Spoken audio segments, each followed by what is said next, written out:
Greetings, salutations, and other big words. My name's Ethan. My handle is Wrangler. Welcome to Frequency Studios. Another weekly Wing It, and we got a bunch of stuff that happened throughout the week. Let me start off by introducing the co-hosts. Start with you, James. How you doing? I am doing well. I'm doing well today. Thank you for another great invite onto another great stream. I'm sure we'll have plenty to talk about. All right. And other James, Mr. James Craig. How you doing tonight? I'm doing all right. Bit behind on my writing, but whatever. I'm not that far behind. Okay. Trippy Soul, our resident poet, the bard of the Iron Age. Thank you.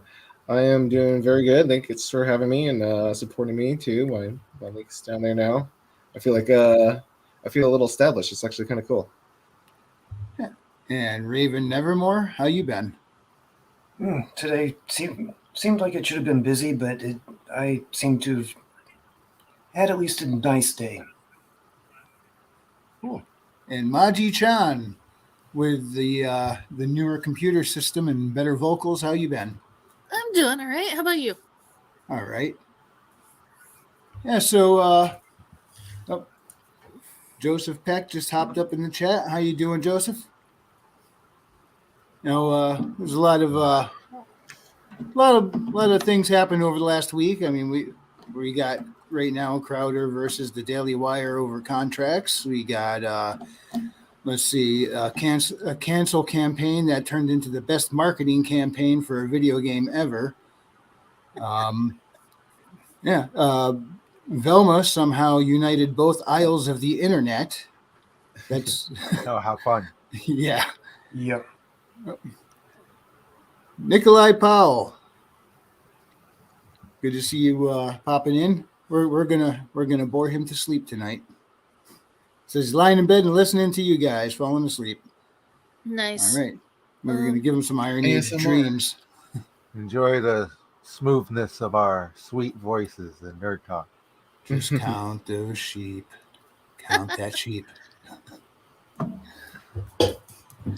See, what else? Oh yeah,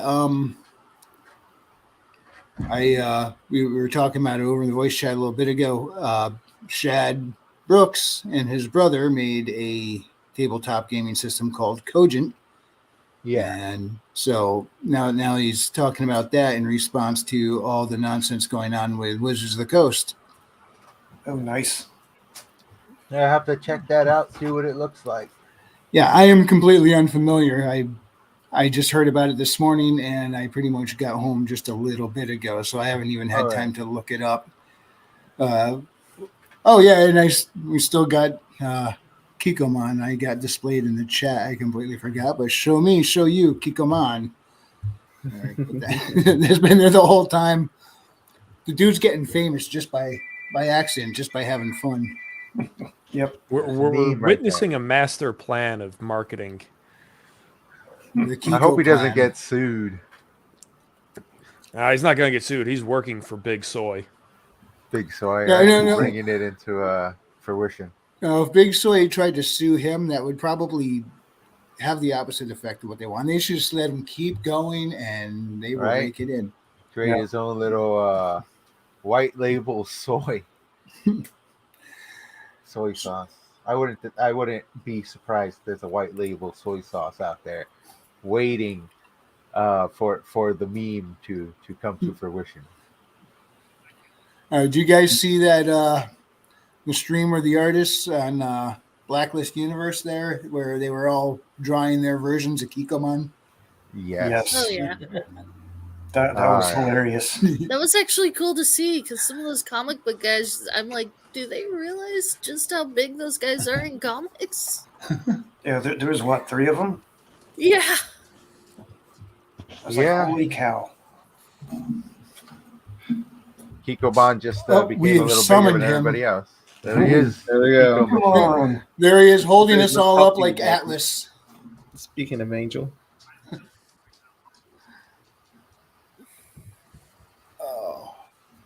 I don't know. Is Billy Bob coming? I do not know. Let's see. I did send him the link. Yeah. So I think So that's if one he of can the get here, he'll get here. that's one of the next things I'm gonna do is I'm gonna focus on the in-universe soy sauce company, and then I am gonna find a white label and order at least one soy sauce bottle. So I do actually want to shout out, if I can, an Indiegogo campaign that I've seen today Yeah. from the Quaff. I'll send it in private chat. But I commissioned that guy to make a Kikoman drawing, and he put it as a stretch goal to actually print Oh a boy. fan art Kikoman on his books. Oh wow.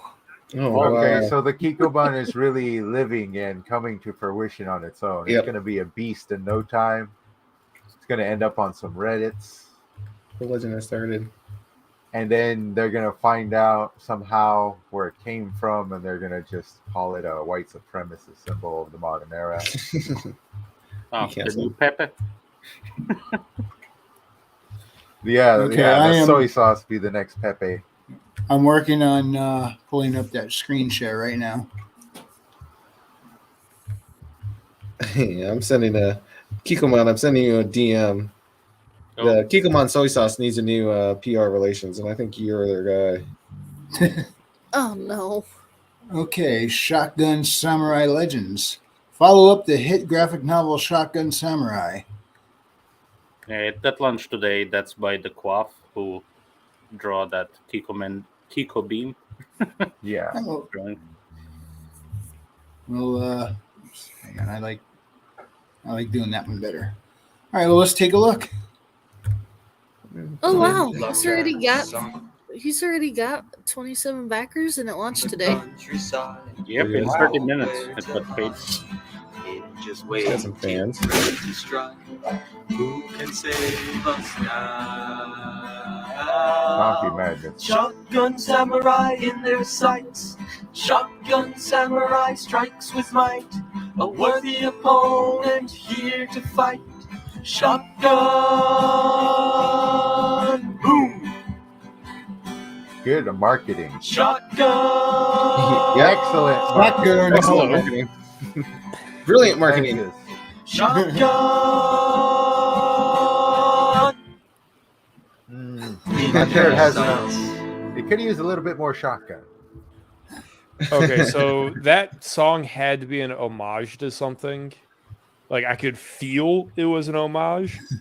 Somewhere. I have no idea what it was referencing. It felt like a Kikoman type intro. It was pretty good. I Yeah. was thinking of Inspired looking from into getting Kikoman. a little song Oops. going. Look at that. That's some nice art there.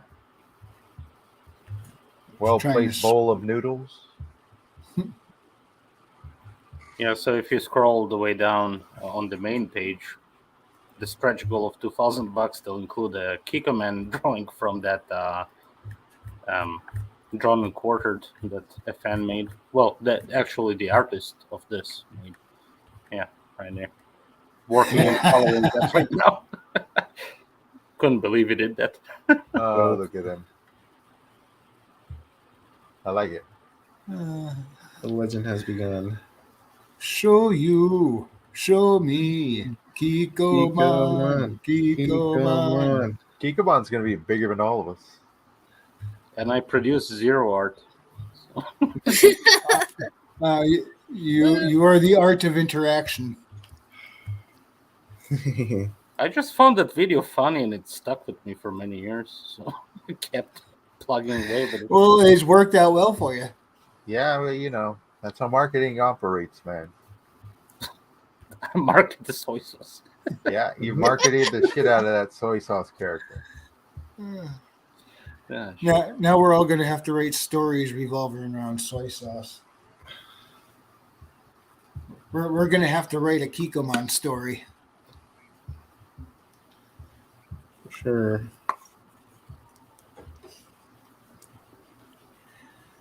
Speaking of writing stories, James, you got something coming up in a couple months here? Couple months, couple yeah, of days. so I'm calling it audible. For a while, I've been saying that my next release was going to be the Bastion Blackstone 2 Yeah. sequel.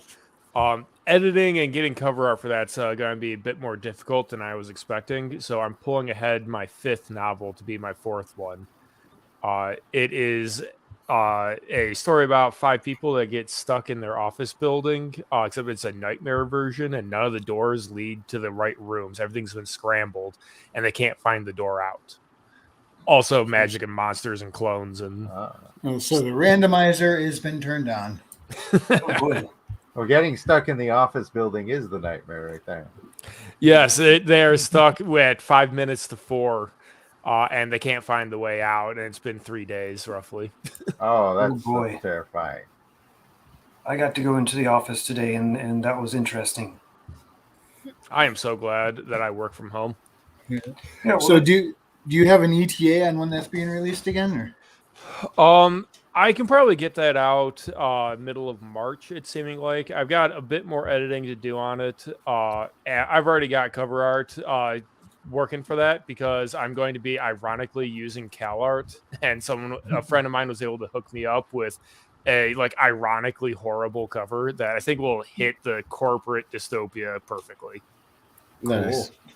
Actually, heck, let me see if I can get you a teaser that's still under development. Has problems. This Oh, this wow. won't be a final product, but understood?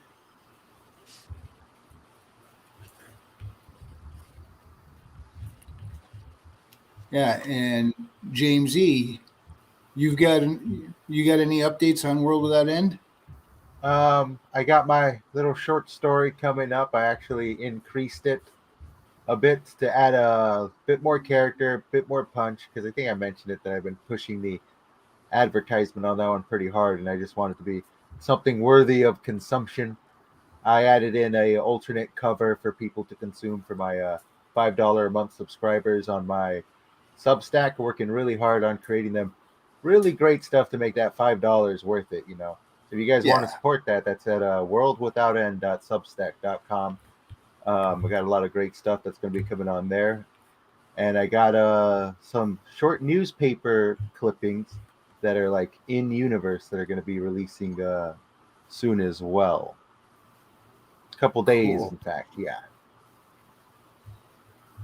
Well, James, all right to James Craig, all right to share this picture? yeah, I mean it's not finalized. Like I'm changing the blurb to be slightly better, but you know this is teaser material. What else is it Yeah. for? Nice.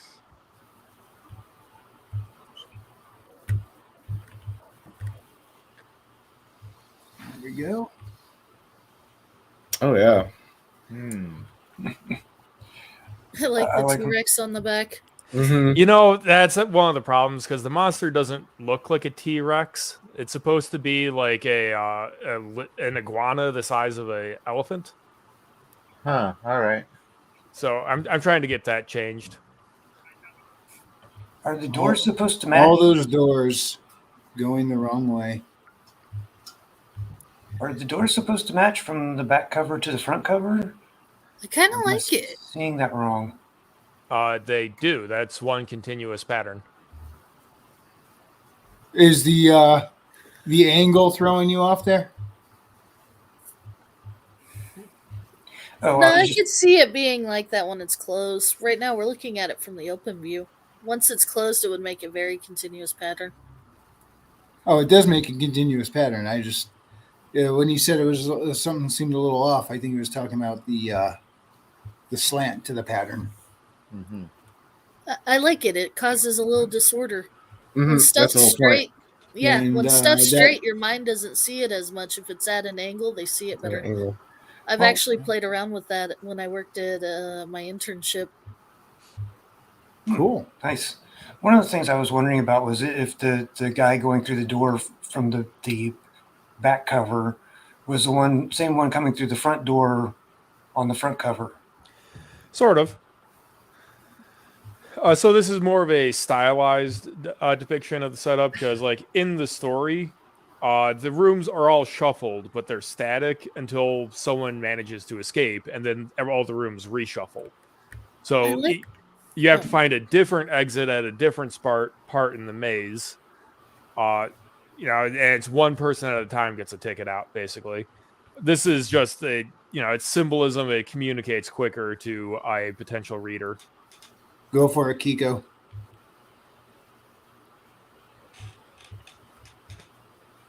I couldn't respond to his message without taking down the picture. Kiko, man, you're muted. Thank you.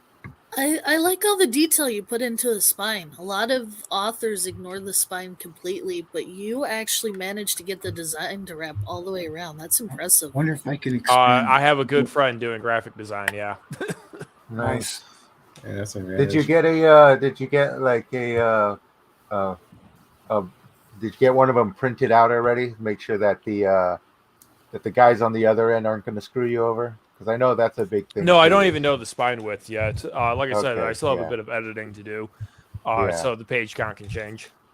Yeah, because I know that's an issue that I heard a few authors ran into. Is they get the design right down to the T, down to every little centimeter perfectly, perfect on their end, and then they send it over, and it's just sloppy printing. No, just So too much. Ingram That's too Spark much. is actually pretty expensive. good about that. That's great. And I apologize. One second. I'm getting called on Discord, and the desktop app won't let me reject the call. Oh,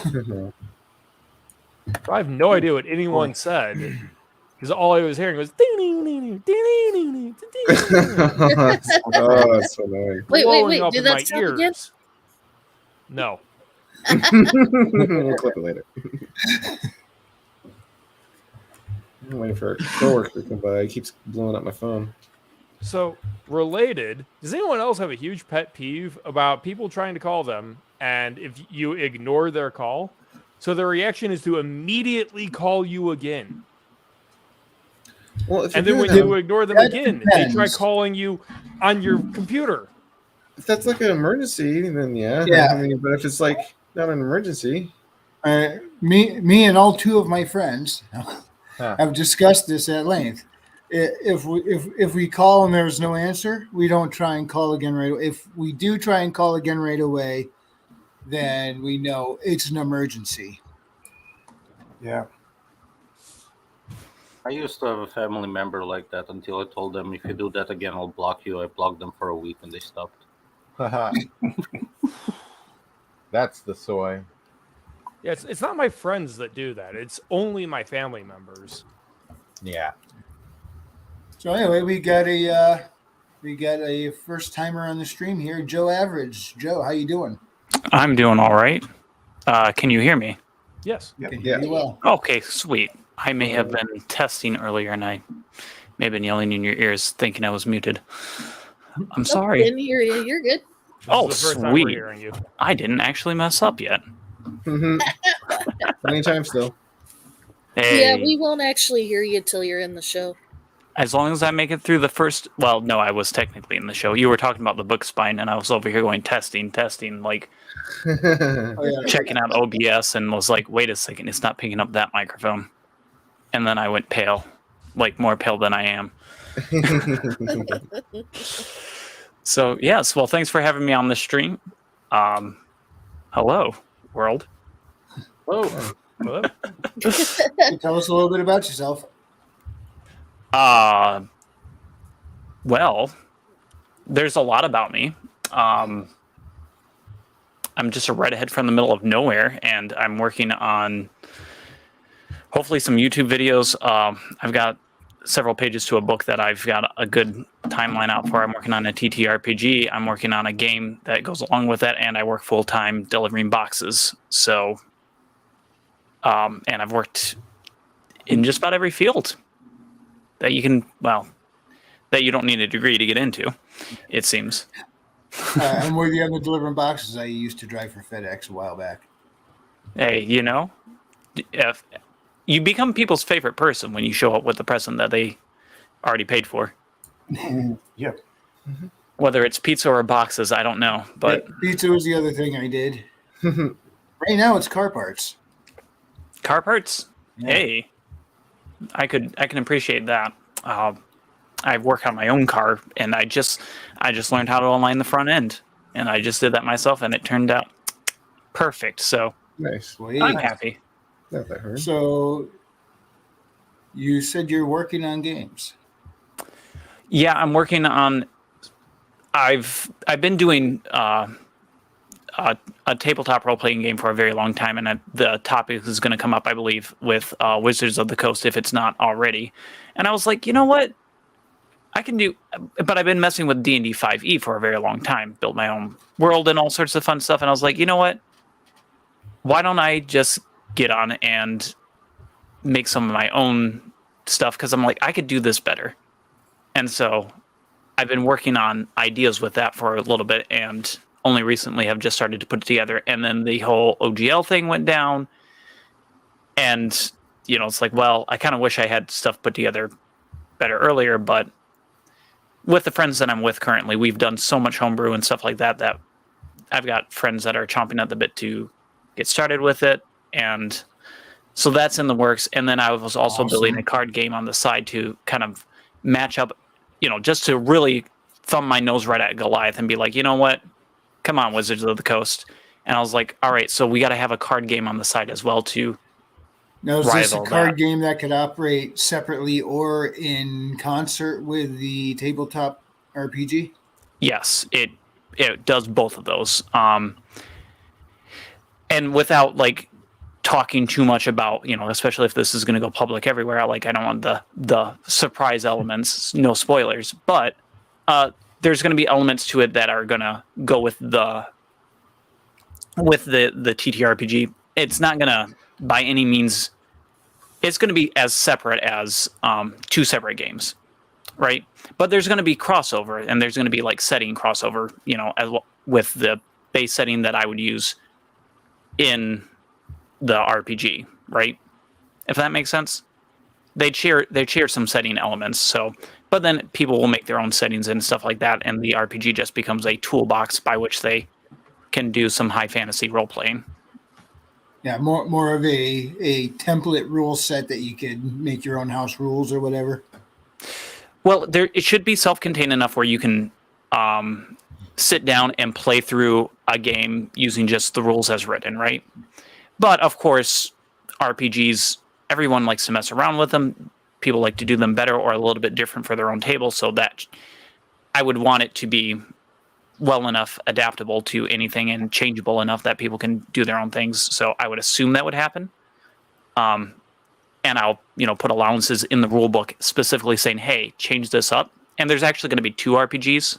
The first one will be a basic one, and the first one will be a much more complete or complicated version. And in the complicated version, I plan to fill that with all sorts of suggestions. So that way the keeper of the game can actually look and say, oh, hey, I want to add this into my game. This is an optional rule I want to add in. Or I like this optional rule, but it suggests that maybe I do it slightly different. Oh, let me think about that. And they'll change in homebrew, as it were, their own stuff. So that's the idea. Yeah. Now, the whole reason I asked you on is I had mentioned before the stream about Cogent. Shad announced that, or no, not really an announcement, but he was talking about it on his Night's Watch stream, or I don't know if it was a stream or recording. I listened to it. It was a recording. Yeah, they did. But you seem familiar with it, so I wanted to hear your take on that. Yeah, it was when I was first, you know, getting introduced to the channel and everything like that. Like, I was watching it and going, "Oh, hey!" And he had mentioned it, and I was busy building a world and kind of looking at Dungeons and Dragons and being like, I could make this better. So I was curious about what other people were doing, and there's some issues that should be overcome with it, and that's going to be kind of the hard part. And you know, I taught myself calculus by sitting down with an AP calculus book and reading it. So, and I was homeschooled. Basically, I schooled myself by reading books. That's what my life situation was, which is kind of irrelevant. But I've done a lot of reading in order to gain knowledge and learning. And the Cogent, albeit I haven't read through all of it. And if they've changed up stuff, these may be a little bit less applicable. But I just kind of see there's a lot of little things that are going to be time consuming in general. I think there's going to be a lot of little things that are time consuming. And also it has way too many options. So it's kind of like the base game for game designers. And if that's the goal, then you'll get, if that second one is the goal, then what you get is you get a bunch of people, perhaps like me, that take a look at it and say, oh, hey, I can use this as a skeleton, and then I'm going to build an RPG system on it. But if it's meant to be an RPG system by itself, what I'm seeing is kind of just like a choice paralysis where there's so much there that, I don't necessarily know where to go. If I make something, it might be unbalanced. And yeah, there's a lot of math and stuff that he puts right in there, which is great for building a game, but not great for if you want to just pick up a book and run a game. So you're going to want to watch for the stuff that comes out. And he mentioned it slightly in the stream, if you were listening, that he was going to do a role-playing game for his own setting. And that right there tells me, hey, that's probably what most of the public wants to see and get it involved with. Cogent itself is what the game designers want to get with. So slightly different things. And I'm hoping that people look at, if Cogent is to take off and do well, like that's going to be the way that it works. So I want people to look at Cogent and build upon that, and build stuff that people can use without having to teach themselves calculus or probability or statistics. Yeah. So I think the idea was to kind of be like an open game system, kind of sort of like GURPS. I don't know if you're familiar with GURPS or not, but it was a game system that went through the 80s and 90s, I think. And they had supplement books for all kinds of things, but the core rule book was like the generic, here's how the system runs. And then if you wanted to do space thing, then you could get the space campaign. If you wanted fantasy or specific magic stuff, you could get the books for that and stuff, and then just kind of right. Yeah, I'm a little familiar with GURPS, and I think that's what is going on. But I looked at Cogent itself, and I was like,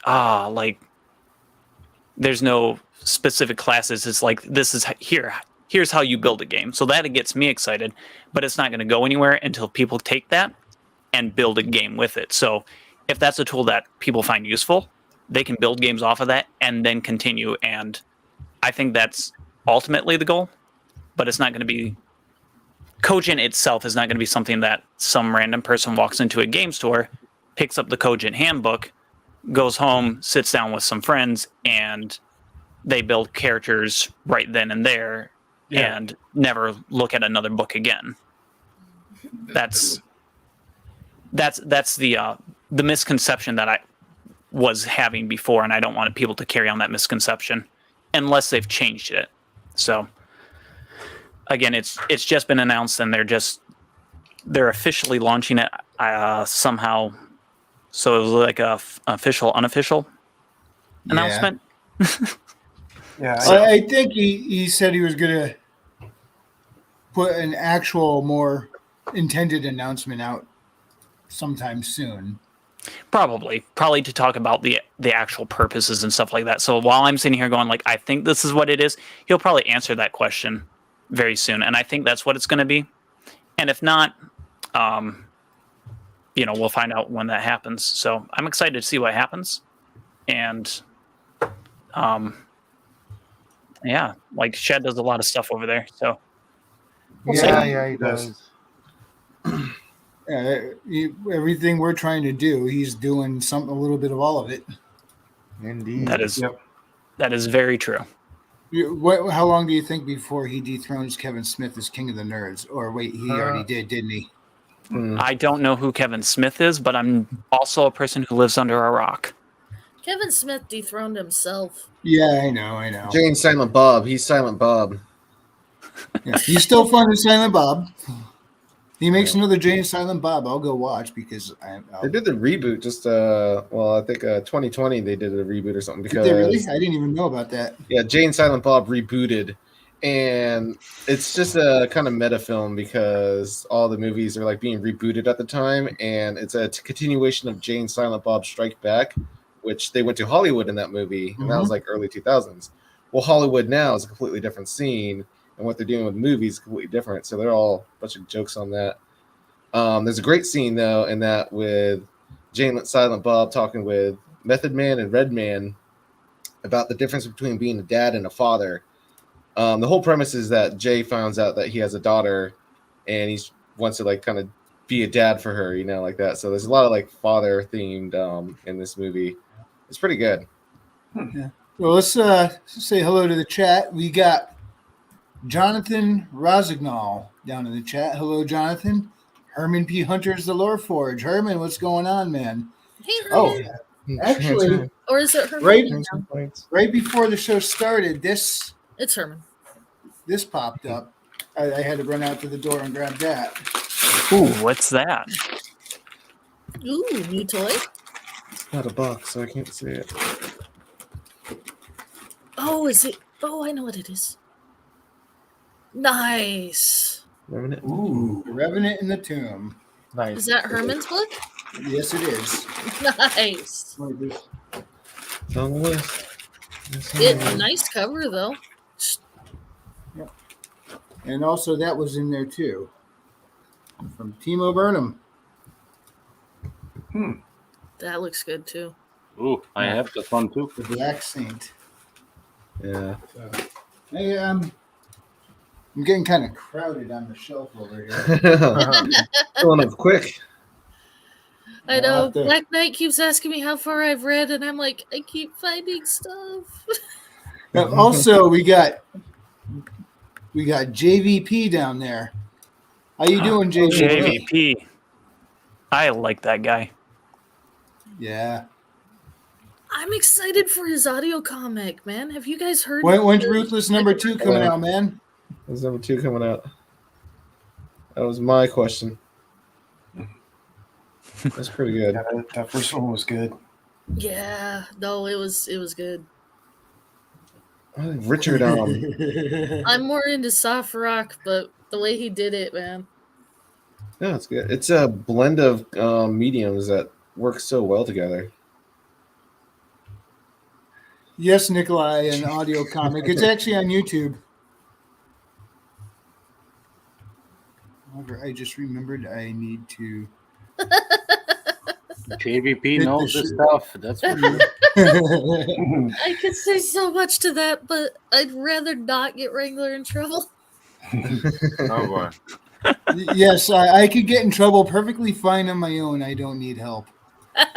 Right? And this is, Nikolai Powell now has a Substack. Oh, great. Red Awesome. Snow. Here we go. Oh, nice. Yeah. I could read this half paragraph of a prologue, I guess. No, not that one, whispered the demon, its voice rising from deep inside the Itin's mind. Not that one either. Itin walked over past the woman standing in the cold like pigs in the market. What did it matter which whore I killed for the demon? A life is a life after ... Yeah. That's very That interesting. wasn't a very good reading. That I kind of stumbled through that. Sorry, Nikolai. I wanted to represent it better than that. But everybody, let's see. I see James's. NikolaiPowell.substack.com. You can go check out Red Snow. So I got 2 likes. Nice. Here's that button. Okay.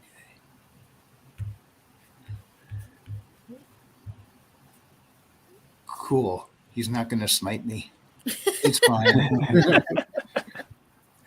Oh, an answer to a question we asked a few minutes ago. It's in production. I'm implementing some improvements. I want issue 2 to grip your attention every second. As if the first one didn't. Yeah, Okay. right? Yeah, but hey, if it takes a little extra time to get it just right, get it just right. That's the best way to go. That's definitely what I've been doing. I've been spending more time with one of my poems instead of just making it and putting it out there the same day. I'm sitting on them for a while now, going back to some of my older ones and polishing them. It's all I about feel- quality. And Can you hey, guys- Substack vets, you might want to answer this question for Jonathan. Is Substack just for building up a newsletter, or is it also a platform for serialized fiction? It's the writing platform. So if you can write fiction on it, sure. Why not? I suppose I'm kind of using it for serialized fiction. Everything. I think the good thing about mine is it's wide genre because the universe is very different. If you've read my previous story I already released, it's a very heavy fantasy. My next story is about a bank robbery. Completely different. Literally takes place in the exact same universe. But I'm just releasing short stories one after the other, one a month. So I guess in a way it is serialized fiction. It's as versatile as you allow it to be. Mm-hmm. I don't know anything about Substack. I'm subscribed to a bunch, but haven't really explored it. But I think I heard you can do live streams there too. I haven't done that, but I wouldn't be I surprised. don't know about that one either. Okay. I think you might be subscribed to mine, Kikumon. I'm sure you are. To mines? No, I haven't checked it out yet. No, I said to mine, not mines. Oh yeah, to yours. Yeah. Start reading, damn it. Yeah. Too much reading for a non-reader. Right. I'll come out with it. You know what? For my shorter stories, I might look into hiring a professional voice actor to just narrate it. I'm willing to put dough down for my shit. That's much easier to do while I'm driving. Yeah. It can't be Yeah, that. Kikoman with that accent, you could definitely be a voice actor for the Iron Age. I'd probably use him just to translate to his native languages.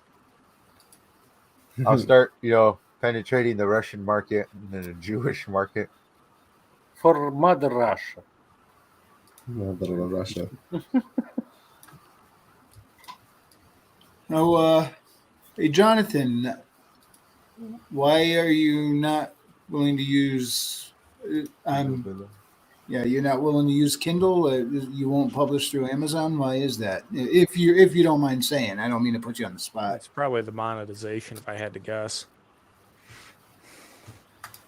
I think about that. Jonathan knows what's up.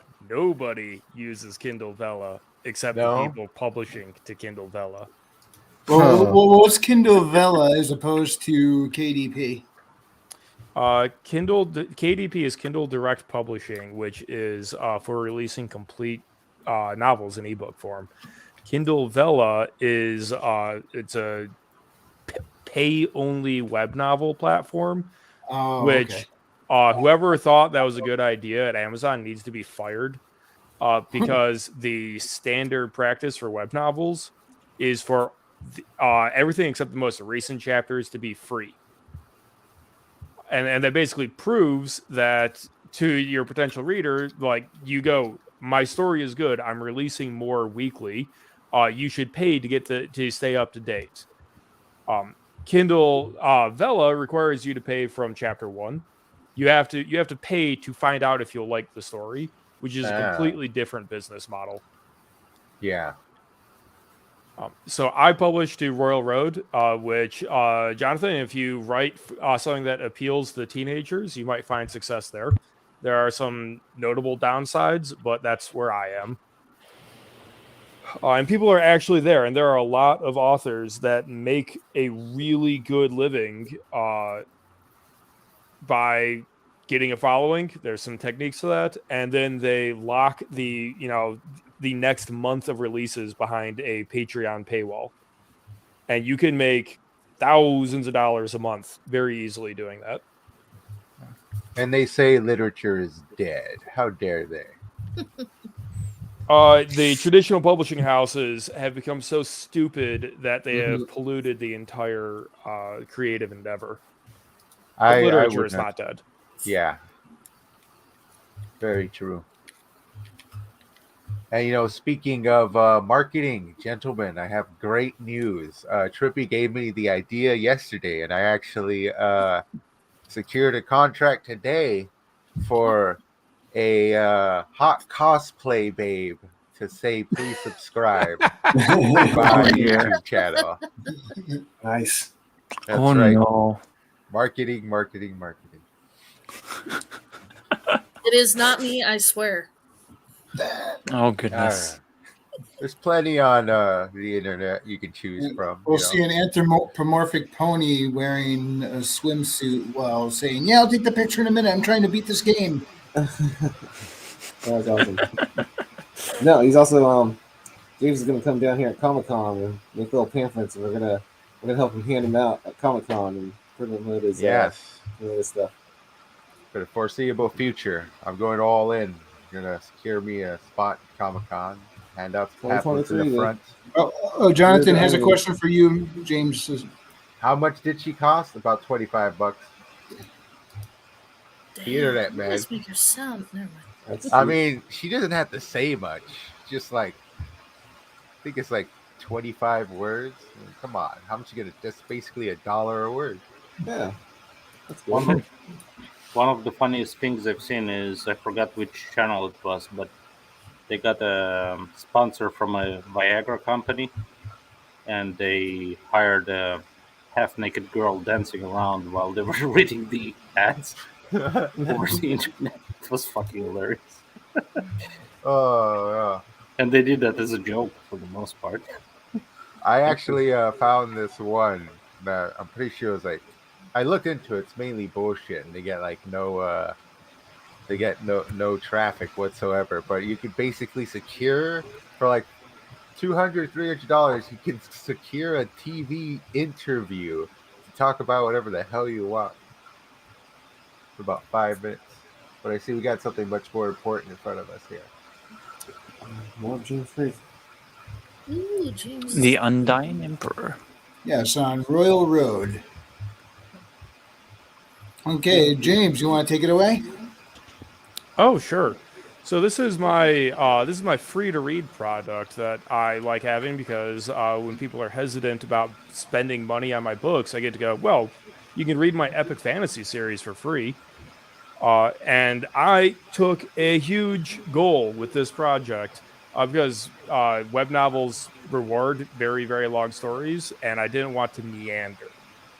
So what I wanted to set out to do was, from nothing, conquer the world.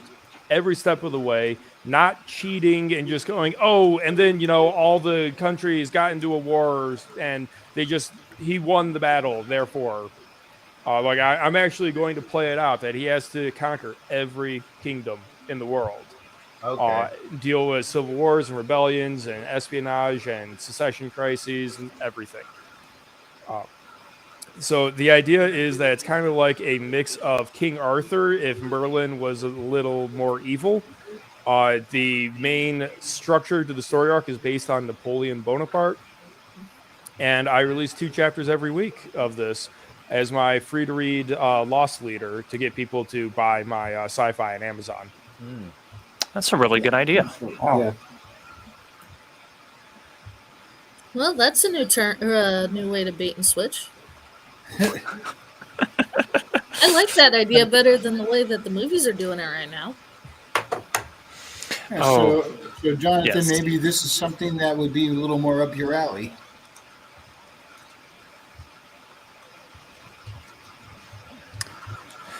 Let me see. So yeah, as far as magic went in this, I took inspiration from JoJo's Bizarre Adventure, actually. Yeah. Because when you know that you need to write like 2 million words of plot, you can very quickly run out of magic that is still interesting to see, but doesn't break your setting. That's a very common issue of just like, it turns out the teleportation magic is super easy, and the world doesn't reflect the fact that it's really easy to teleport. Thousands of examples of that. So to avoid that, some people in the world have one specific ability given to them by the gods, and that's called a stigmata, and they have that one ability. And the main character's ability is the Undying. He heals like Wolverine. So when he gets in a sword fight and he gets stabbed, he doesn't die. You know, if he gets poisoned, he doesn't die. If he falls off a horse and breaks his neck, he doesn't die. Therefore, he's the perfect candidate to be the emperor, face of a wizard's empire. And then I can introduce other characters of, this guy, when he touches granite, he can turn it to clay and just scoop it out of the way. And I don't have to answer questions about why doesn't this revolutionize construction? It's because, there's only one guy that can do that, and he's doing this thing for his goals. That's why the world behaves like Earth does, because guess what? One person in the whole world has that ability. And I can just keep introducing new ideas like stands.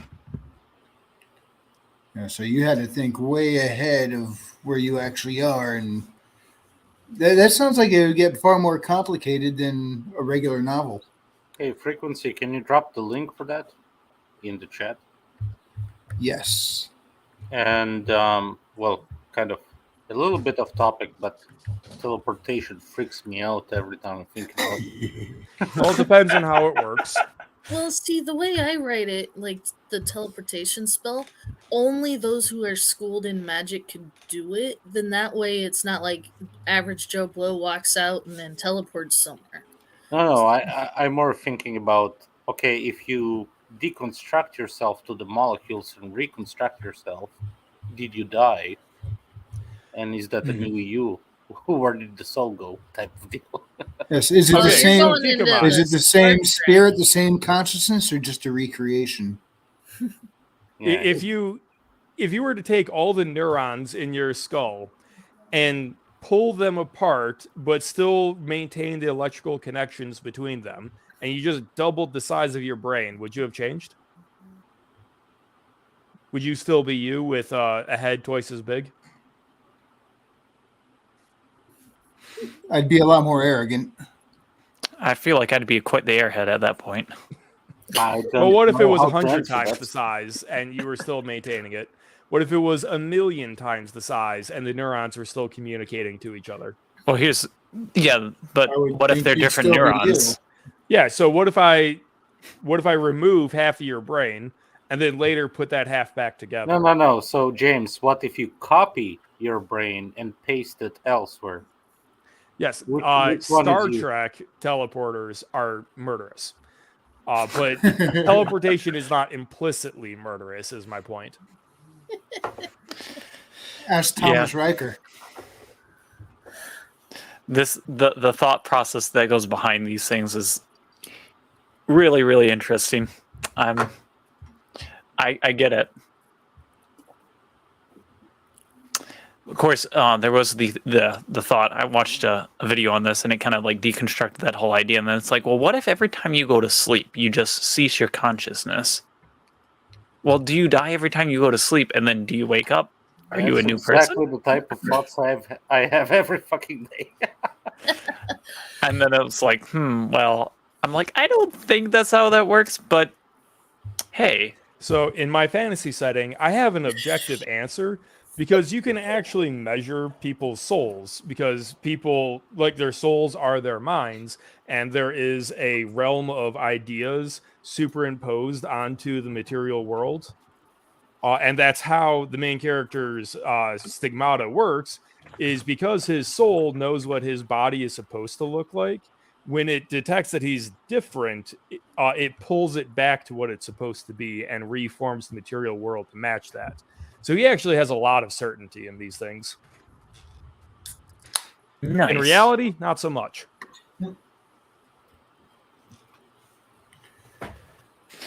Well, that's a nice thought process. You want to freak yourself out, ask yourself these questions.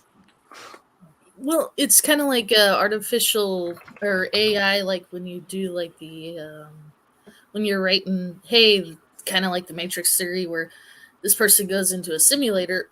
how does the mental capacity when you come out can they physically handle the fact that that was all fake, or can it be real?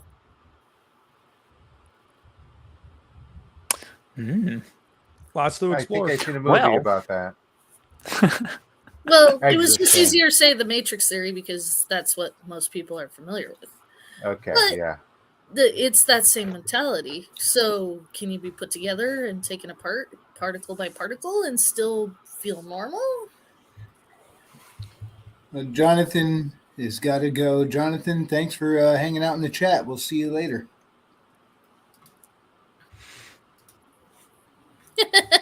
Kikomon is an eldritch creature. I do appreciate you, Kikoman, but I'm still wondering, like, when are we going to get a cover by like Dan Vask Dan Vask? That's Yeah. right? Okay, yeah, Dan Vask or JVP. Like, when are we gonna get a cover of the a rock version of your theme song, or like the I found updated one intro? online. I have wondered how copyrighted is Kikomon. That's the real question. I actually have no idea.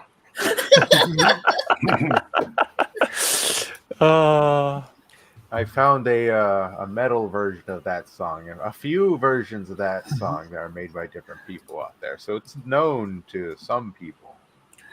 I want to hear the version sung by Enya. Oh no. Oh no. And again, to be perfectly clear, I don't own any Kikoman IP or nothing. It's just a song I used to like back in like 2000s. I'm aware.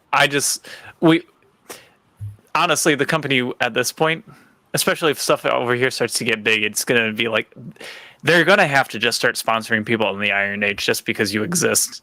And they're going to have to like hire you on just to be a man, be a personality or something. I don't know. Think I about would it. You've got a definitely think of producer. changing the spelling just a little so you're not copyrighted, but other than that, But no, so Kikoman is a brand that existed way before that Flash video. Mm-hmm. Yeah. No. We know. but you're trademarked. Your ass has a TM on it.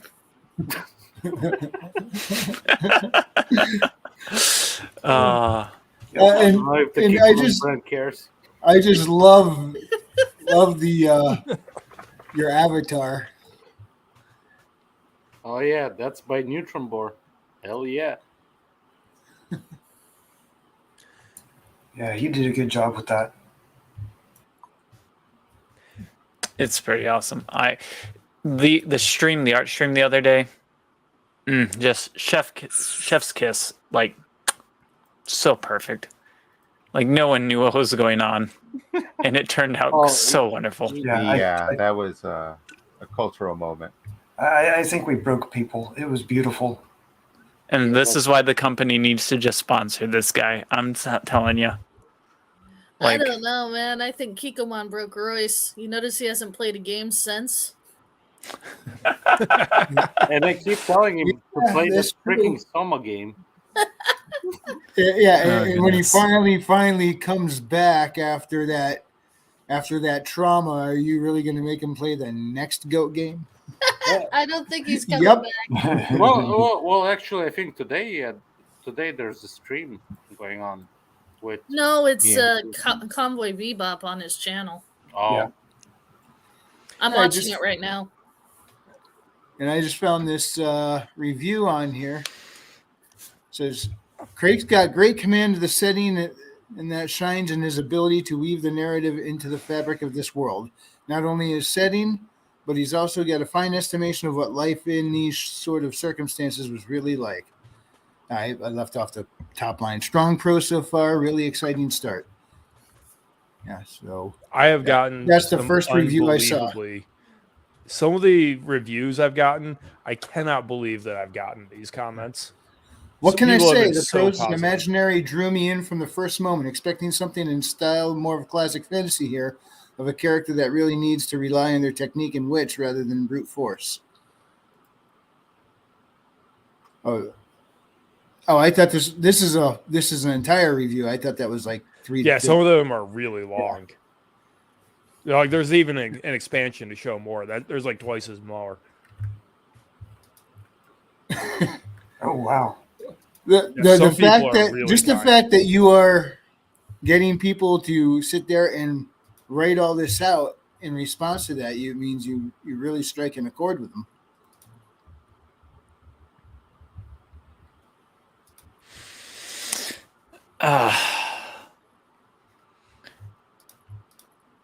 All right, so I've got a question for everyone that I'm kind of grappling with and probably just going to ignore. But real world idiomatic references, like you would never in a fantasy setting say compare, you know, a battle of, oh, this is just like the battle at Agincourt. You wouldn't do that. There was no battle of Agincourt in Middle Earth, right? Mm-hmm. But you know, mythology is all fair game. Trolls, gorgons, goblins, orcs, dragons, wyverns, all of those things people generally agree are fine to just have be part of it. And there's also the classic example of how can you have a lesbian in a fantasy setting if you don't have an Isle of Lesbos?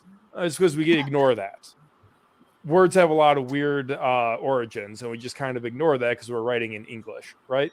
Everyone Mhm. with me so far? Mm-hmm. Yeah. English is a butchering of everyone else's language. Yeah, I'm with you. So in my setting, in the frigid north, the big problem they have to deal with is trolls. And obviously I can call them trolls, even if they're kind of different and they have their own twist on them and whatever. But what I want to do is I want to give a specific name for when a lone troll goes rogue and like ventures away from the herds and starts causing real havoc. And I want to call those Grendels. But Grendel is a specific monster from not even really a myth, but a specific poem. Mm-hmm. And Doesn't it come from Beowulf? Yeah, it comes from the Beowulf epic poem. Yeah, so unless you have Beowulf known in the setting, it doesn't make a lot of sense for them in the setting to call it a Grendel, right? Well, that's the problem. But on the other hand, like I've definitely seen fantasy worlds have Medusas, even though Medusa is a name gorgon. of a gorgon. Mm-hmm. Mm-hmm. And Grendel is a name of a troll. So also the culture is Nordic. It is basically the same culture as the Geats and the Halfdanes and you know, Beowulf. Mm-hmm. So, you know, we're talking about a 1,000-year-old mythological poem. Why? Like instinct kind of says, well, maybe it shouldn't be in the world, but it also kind of feels like it's fair game. Because why wouldn't they have an ancient poem like that? Mm-hmm. It technically is fair game. And it could be an homage to Beowulf. Especially if you're going back into that time. Some people might understand what a Grendel is, and some people might not. But I see where you're going at. It's kind of a gray area. I wouldn't think too much about it. Or you could easily drop it in there and just not give an explanation as to why you call it a Grendel, because why do we call humans humans? So True. Are they speaking the same language from the beginning anyway? Or are you just translating whatever name that they have for a rogue troll to Grendel? Because why the hell not? Because now they understand, you know, like if they know what a Grendel is. If not, it's just a name, and you say when one goes rogue, this is what they call it. And, you know, you don't really have to explain all of that. Or you could say, after this one troll named this went rogue, or after a poem in their thing, they call it a hymnifer. And so a rogue troll is a hymnifer because you referenced it right there. But if you call it a Grendel, like, I don't think people are going to care if too Grendel was just a character's name that is well into the public domain, it could, in your universe, just have a completely different meaning than just being a troll's name, or that could be considered perhaps a slur against other trolls who behave a certain way because of trolls are not human intelligence. They are compared to One gorillas. named Grendel from years ago that has nothing to do with the Beowulf character. Well, to be completely Oh, honest, then none of the words you feeding just bananas? used make any sense for me. So if it was in a book format, I would like a description. And in my view, call it whatever you want. Well, Right. Yeah. If you were to call it a Frodo, then it would be that would put a thing in everybody's mind, but only the people that Frodo. know. Yeah, only Yeah. people that know Beowulf and know Grendel would really think about it, and I don't think anybody would really judge you. And the rest of the people, well, it's Right, kind of like a Nuka-Leaf. Nuka-Leaf is technically familiar with one particular origin story, but a lot of people assimilate it with Irish folklore demon. What's a Nuka-Leaf? I think I've Nuka-Leaf- heard that once 10 years ago. a Nuka-Leaf is kind of like a Okay, so the bottom half is a horse, but very bony, very falling apart. Top half is kind of like a Wraith human, so it's Uh-huh. like it kind of not a centaur. It's got a full horse head, and then attached is a human, but it's very demon like. It runs around and steals souls. All right. Hold on, let me see if I can find a Evil, non-copyright spiritual, picture for you. haunted. Minotaur Asher, thing. I know that that's the gold standard to make up your own legends. But A, that's a lot of work that I'm really not getting paid for. And B, you're fundamentally asking me to come up with fantasy names that don't sound like crap. And let's be honest, most fantasy names sound like crap. And that's a big motivation for me to use Grendel, because it sounds like a Yeah. monster. The hard part is finding a non-copyright picture of a Nuka-Leaf. Hold on. So down in the chat, we do have, I know you're just talking to him, I haven't announced him yet, Asher Brennett. How you doing, Asher? And also the Miriosphere Origins says, hail all. And, hello. And we still got Herman P. Hunter's The Lord's Forge lurking in the trap, in the chat. And what is he saying here? Grendel wearing the Iron Man armor. I do borrow actually a lot for like various sorts of creatures that I guess would fall into legend from just a lot of various cryptids. Okay, I so I consumed a can't lot find a of non-copyright that kind of picture, so I'll tell you how to spell it and then name, and you can do your own research, or in the chat, and you can do your own research. It's actually a really cool, evil, demon-looking villain. It's pretty badass.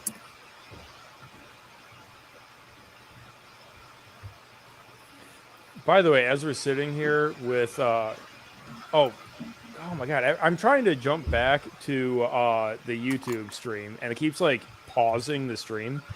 The advertisement that was on that that page for "I'm trapped in a fantasy world as an actual anime girl" pisses me off that it immediately became so much bigger than my story. Oh boy. Oh my god, the power of a good title cannot be underestimated. Yeah. That's true. You really have to pay Everything, attention. everything can be a little catch. You never know what might propel your work further, or get it stuck in someone's mind. Yeah, I've got a friend of my book club trying to get us to read, and I quote, "My girlfriends are pirate elves, a 4-book collection." What? That sounds like some risque anime shit. Yeah, it definitely sounds very anime. It's like an anime title. Sounds like it made someone a lot of money. There, I put the Oh, spelling okay. in chat for you. Reminds me of what a friend of mine said, or they were writing their novel. He said, if all else fails, maybe I could just start writing literary erotica for the wine moms.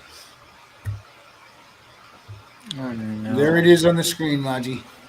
Oh, that sounds badass. Nuklavi. I'll type that into the into the AI bot, see what it produces. It's a really cool demon. It's Scottish origin. I thought it was Irish, but it's Scottish. So he's drunk. Very creepy. I'm going to try and call up. Let's see what happens when I put it into an image search. Yeah, I just didn't know what was copyrighted, and I didn't want to risk you getting in trouble. Oh, You can. speaking of the AI image generating demons, did you hear about the lawsuit? I heard. I don't expect much from it. Yeah, I think they are really just butthurt and reaching that, oh, but you are using latent images derived from our work. I do Oh, hate I've the seen drop-off that. place. I've probably had nightmares about that. Oh yeah. Have I a think good I night, hear. guys. Here is what the internet spits out when we say Nuclev. Oh, There's actually, I think I know a exactly where creepy that's from. pasta about that. I think 10 years ago I installed a Skyrim mod that added more monsters to it, and that was one of them. You can't even ride this horse. It's already You got. don't want to ride that horse. If you look up the legend, you want to stay clear away from it. It What if I? breathes Well, what if death. I need? What if I need glue? Well, you don't ride it if you need glue. Look at that thing. That's cool. That's badass. I like that one. Yeah, it breathes death. You don't want to be anywhere near that one. But what if I'm a lich? What if I'm already undead? Well, then you might Then- be able to. Then maybe I could ride it and it'll act as a seatbelt. It'll just hold me on. Looks like a good source for leather.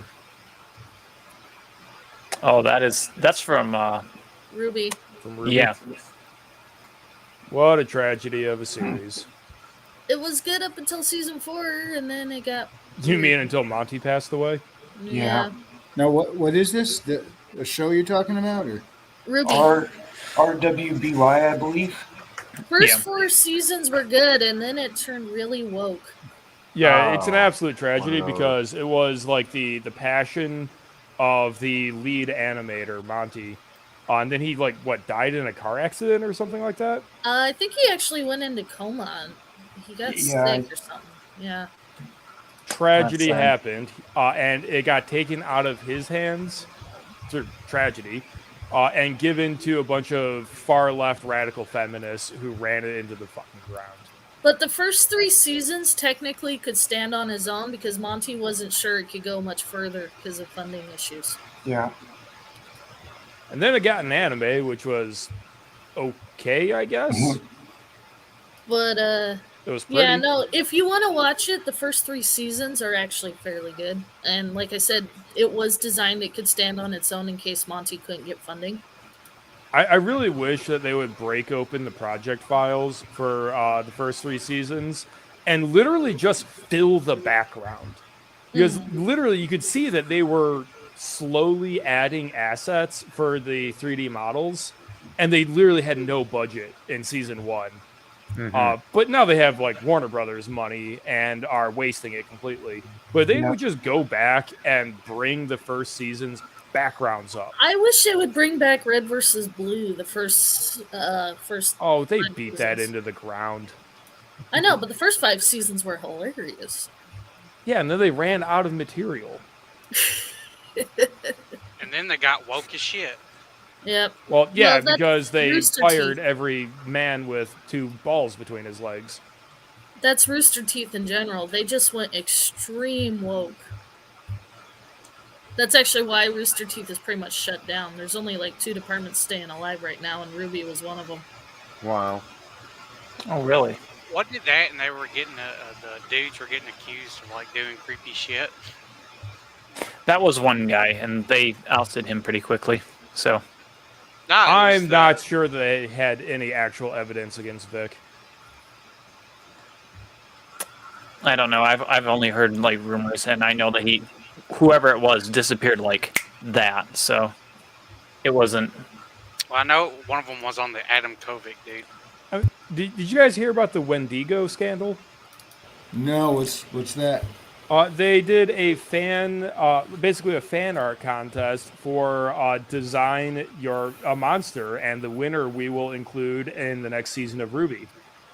And it wasn't even like the winner; it was like the runner-up, according to early polling, was based on a Wendigo, which is what a Cherokee or something monster from Native American mythology, which is a horrible troll, corpse eater. And the legend is that it's this monster that is created when a human cannibalizes. It's a really straightforward myth, and it's just so it's like a Wendigo in Fallout. That's it. That's what I'm saying. A Wendigo. Yeah, that's exactly what it is. Maji, what the hell? Sorry, I had to stop and think. I'm like, wait. I literally No, called it never Wendigo. stop and think. That's where it all derails. And what happened was it was like third place sent an email to RWBY, to the staff, saying, actually, I'm part Cherokee, and this is very offensive to my culture to portray one of our mythological creatures this way. It needs to be removed. And without questioning, without getting proof or source or anything to back it up, the staff needed second place to bump them up. And they just doubled down when they were called out on that and canceled they canceled the entire competition because they wouldn't admit that they were wrong to do that. Of course. Because, God forbid, cultural appropriation of a cannibalism monster. Well, that's a pretty wide myth. Like, that stuff goes all deep into Canada and stuff. Yeah. And it's from already in games. North Atlantic area. Yeah, it's in video games. Lots of video games have it. There's multiple movies. Yeah, there's nothing offensive about including a Wendigo. It's the entire myth is like a fake myth. It's a warning about don't stoop to cannibalism. That basically sums up the entire moral of the story. Yeah, but Well, I have absolutely no room to talk. Technically, my tag is culturally inappropriate. Who cares? Yeah, it just goes to show the whatever happened to when people did this, they thought it used to be when people would use these things, they it was because it was understood. They see this part of a culture and they want to that's bring attention to that. Wrangler, this is the wrong kind of representation because it's not putting money in the correct people's pockets. Don't you understand? So my favorite because I'm broke, so I don't consider cultural that. representation backfire goes back to Ghost of Tsushima. So Ghost of Tsushima, if anybody's ever played it, is a PlayStation exclusive story game made here in the US based on the history of feudal Japan being invaded by the Mongols. US, a lot of people freaked out saying cultural appropriation because we know nothing about Japanese culture or history. Well, back in Japan, Ghost of Tsushima not only made top of the gaming charts, but Tsushima itself made the director of the game an honorary ambassador for their history. So, what's cultural appropriation? That sounded like I can cultural one-up that, bridging. John. You ready for this? I believe it was either Ghost of Tsushima or Sekiro because they came out at the same time. But there was a specific instrument that was part of their soundtrack and had a bunch of songs specifically from this one guy playing a traditional Japanese instrument. I am not going to fail guessing at what it was. But there was a huge kerfuffle about, hey, it's inappropriate that a white man is the one playing this traditional Japanese music. And there's this huge blow up about it, and it was like one of the Japanese cultural establishments from the government had to come out and say he is the second best player of this instrument in the world. He is doing a better job of playing our traditional instrument than almost anyone else alive on the planet, and he is honoring it. Shut up. Yes, exactly. That's like when I see a sports team named the Redskins or something, I always thought they were honoring those who were here before with that. And then,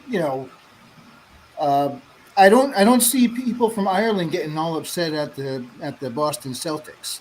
So Well, see what my high school did, because my high school had one of the oldest mascots in the state, which is Warriors. They actually went to the nearest reservation and asked if they could have that, and they said sure. They didn't Yeah. mind, but the fact that we got permission kept us from getting in trouble from the cultural appropriation people. I know a number of. how many of Cherokees- those cultural appropriation people are actually from the tribe, though? Probably none of them. Mm. Yeah, I knew some Cherokees that absolutely loved the Kansas City Chiefs. Yeah, it seems like in this so-called quest to not be offensive, you're wiping out signs of all sorts of culture. And the more they do this, the less. It's just bit by bit, modern day, they're eroding our own history, and like it brings everything to a point where people are losing their cohesion with each other.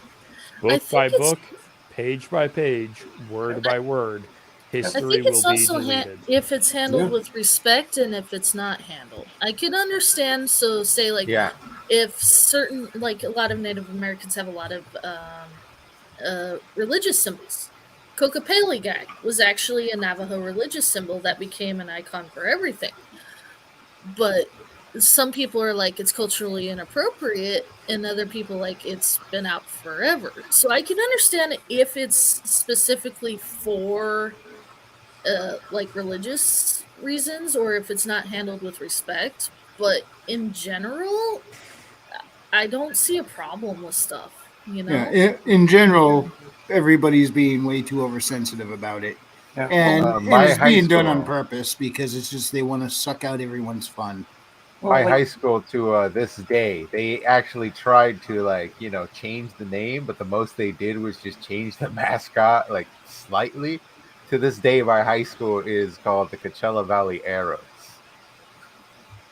Mine's still called the fucking Warriors, and they got the damn Indian chief. Oh, like- Asher Burnett says, I play piano. Am I culturally appropriating the Italians? yes. And then that was followed up by Joseph Peck. No, you can't appropriate European cultures because you can't appropriate cultures with power. Oh dear. And then to clear everything up, Herman P. Hunter came in with, I wear light nose and Oh goodness. speak the truth, Herbert. Speak the truth. But do you eat schnitzel? Hey, schnitzel's good, man. Yes, but do you eat it? You wear the lederhosen. Do you drink proper beer and do you eat schnitzel? Gotta be from a Stein. Don't ditch the schnitzel, especially with Okay. the spetzel served. Oh, it's good. As But you're an not, American- you're not appropriating anything until you start to eat the schnitzel. It's like drinking the Kool-Aid. You gotta eat the schnitzel as well, or you're not taking on the culture. Herman, do I have permission to eat the spetzel and the schnitzel? Oh, of course. But you're appropriating culture. And then you don't. I'm going to trust Oh, that yeah. Nikolai didn't give me anything that's going to get me in trouble there. Our resident German. No, he didn't. And All right, as an American, do I I dare am try to so pronounce it? Seitdem Asse de Lederhosen ass. Yeah. I am so upset that you cannot buy beer that complies to Reinhast laws in America. Yeah. It's We have garbage here in America by comparison. I wouldn't personally know because I don't drink beer, but I assume that you're correct. No, We have definitely. so many preservatives and additives and bullcrap. The FDA is not a good government department. Our food is more additive than actual food. Yeah. Yeah. I heard something about orange juice that I was absolutely disgusted with. Not only is the flavor manufactured, but like if you get the orange juice with the pulp in it, that's not actual orange juice pulp. That's some extra thing that's made to taste like pulp.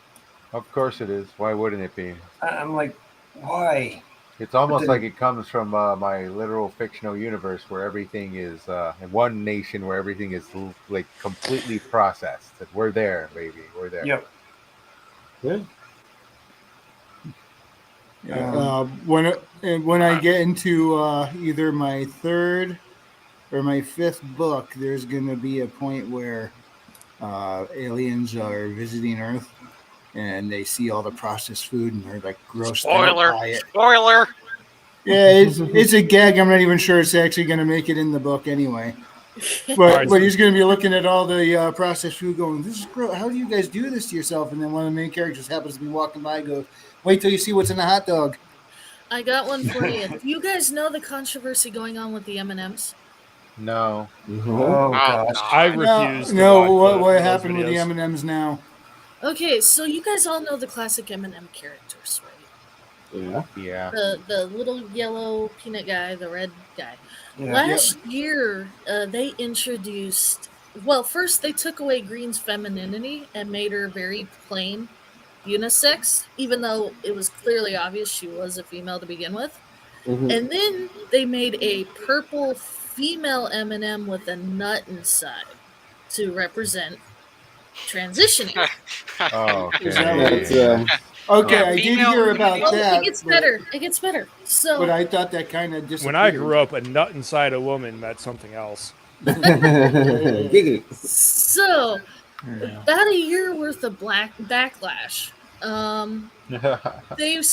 They were gonna do this women's feminist campaign, where all the quote unquote female M&Ms, the green, the brown, and the purple, were all gonna be on a cover of M&M bags for proceeds for some woman charity. Upside down, too. Upside down too. The whole thing was a complete feminist movement. Nobody asked for any of that. And then all of a sudden, because the backlash of everybody like, are you serious? These are freaking M&Ms. Bring back the feminine look and stop trying to put politics into candy. And so now they're actually putting all the M&M characters on hold. Like they're blaming the M&M characters for this campaign going wrong. And they're taking them off the bags, and then for the feminist movement, putting a picture of some person who I don't know, I should probably know, on the cover, and calling it that. So they're taking all these iconic characters that we all have grown up with since forever, putting them on hold because they were done with their stupid feminist marketing. Hmm. You guys familiar with YouTube channel Call Me Chato? Yeah. Yep. Yes. He was the original voice of Peanut Butter M&M in the commercials. Huh. Oh, wow. I didn't know that. I happened to actually just catch the video one day he posted about why he no longer did the voice, which was kind of funny. But anyway, that's a whole nother thing. I just now I want M&Ms. Yeah. All right. Sorry. Not- but we were talking Not about the processed food. M&M, but We were talking about processed foods, and I'm like, this is so stupid. Give Yeah, Green that your is. go-go boots back and stop putting politics into candy. Never. Yep. Politics and everything. yes, politics out.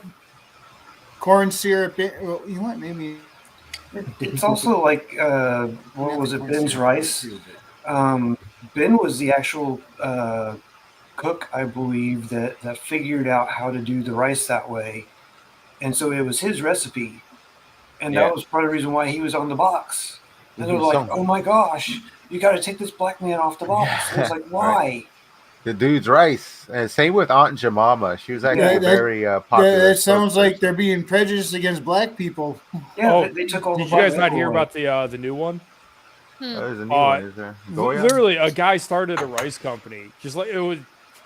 Again, I'm probably butchering this. But it was just a black guy out of Atlanta or something, and he put his own face on the rice box, Yeah. and it got stripped out of distribution for tokenizing. And he's like, "It's my face." What? Mhm. My company, my thing. Good grief. Wow. Yeah, it happens every time, they because they're racist and they jump to the worst conclusion possible because they're racist and from the internet at the same time. All this Yeah, like most people don't It's know like that they always look for the worst faith way possible to take things. that's the only way they know how to think, and most people don't know that Aunt Jemima was a very, very popular spokesperson, and she became the face of that particular product because they had to basically outbid everybody and kind of kind of lock her down as their personal spokesperson. So she did a lot of spokesperson stuff back in the day. Very Hey. popular. They didn't even just get rid of her face. They got rid of changed the entire fucking name. Right? Yeah. Was it Pearl Mills now or Yeah, it's something? like Pearl Yes. Milling Company. That totally doesn't sound like a process. Yeah, that product. just hits me right in the old nostalgia bone for for some waffles and stuff. Yeah, I'm kind of refusing to buy this stuff that's removed these black people just because, oh my gosh, we think that it's bad. Yeah, because they want to capitulate the racists. How much money do you think they actually lost I don't know. just from brand recognition no longer being there? It depends on how good their ESG loan was. But it just Yeah. is the most weird upside down mirror universe stuff ever. It's like we're gonna get rid of black people from our marketing because we don't want to be racist. It's like what? I know, right? Yeah, in order to protect black people from racism, we have to give them a separated dorm. Mm-hmm. It's like All for well, the safety. thanks for bringing back the racism. Then I mean, I don't It's know. I honestly insane. think the last 10 years have reversed 50 years of trying to mend a bad Yeah. spot in our history. Yeah, no, for sure. Oh yeah, that sounds exactly what my mom has said. I don't know. Every Yeah, time I I try wonder and make logical sense of the last few years, my head hurts. I wonder because there is kind of a phenomenon when you look and actually see people change, and maybe at a cultural level, it has the same thing. And I hope this is the optimist in me trying to speak. But I wonder if, like children who, you tell them no, and then at first they kind of start to go along with it, and people with addictions, it's the same way. When you decide, oh, I'm going to drop the addiction, you have a period where you start to recover, and then there's a sudden uplift of kind of a try back. I forget. Relapse? I'm trying.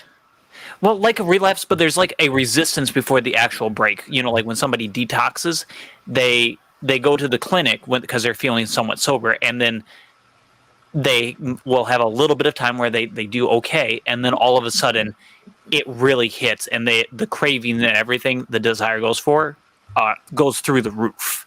And with children who misbehave, you tell the 2-year-old no, and he'll throw a little bit of a fit, he'll scream, and they'll measure the decibels. I think is how the study went, and the decibels would go down and down, and then there comes a point when the resistance rate, that's what I'm thinking, the resistance to the change peaks, and it jumps higher than the original resistance was.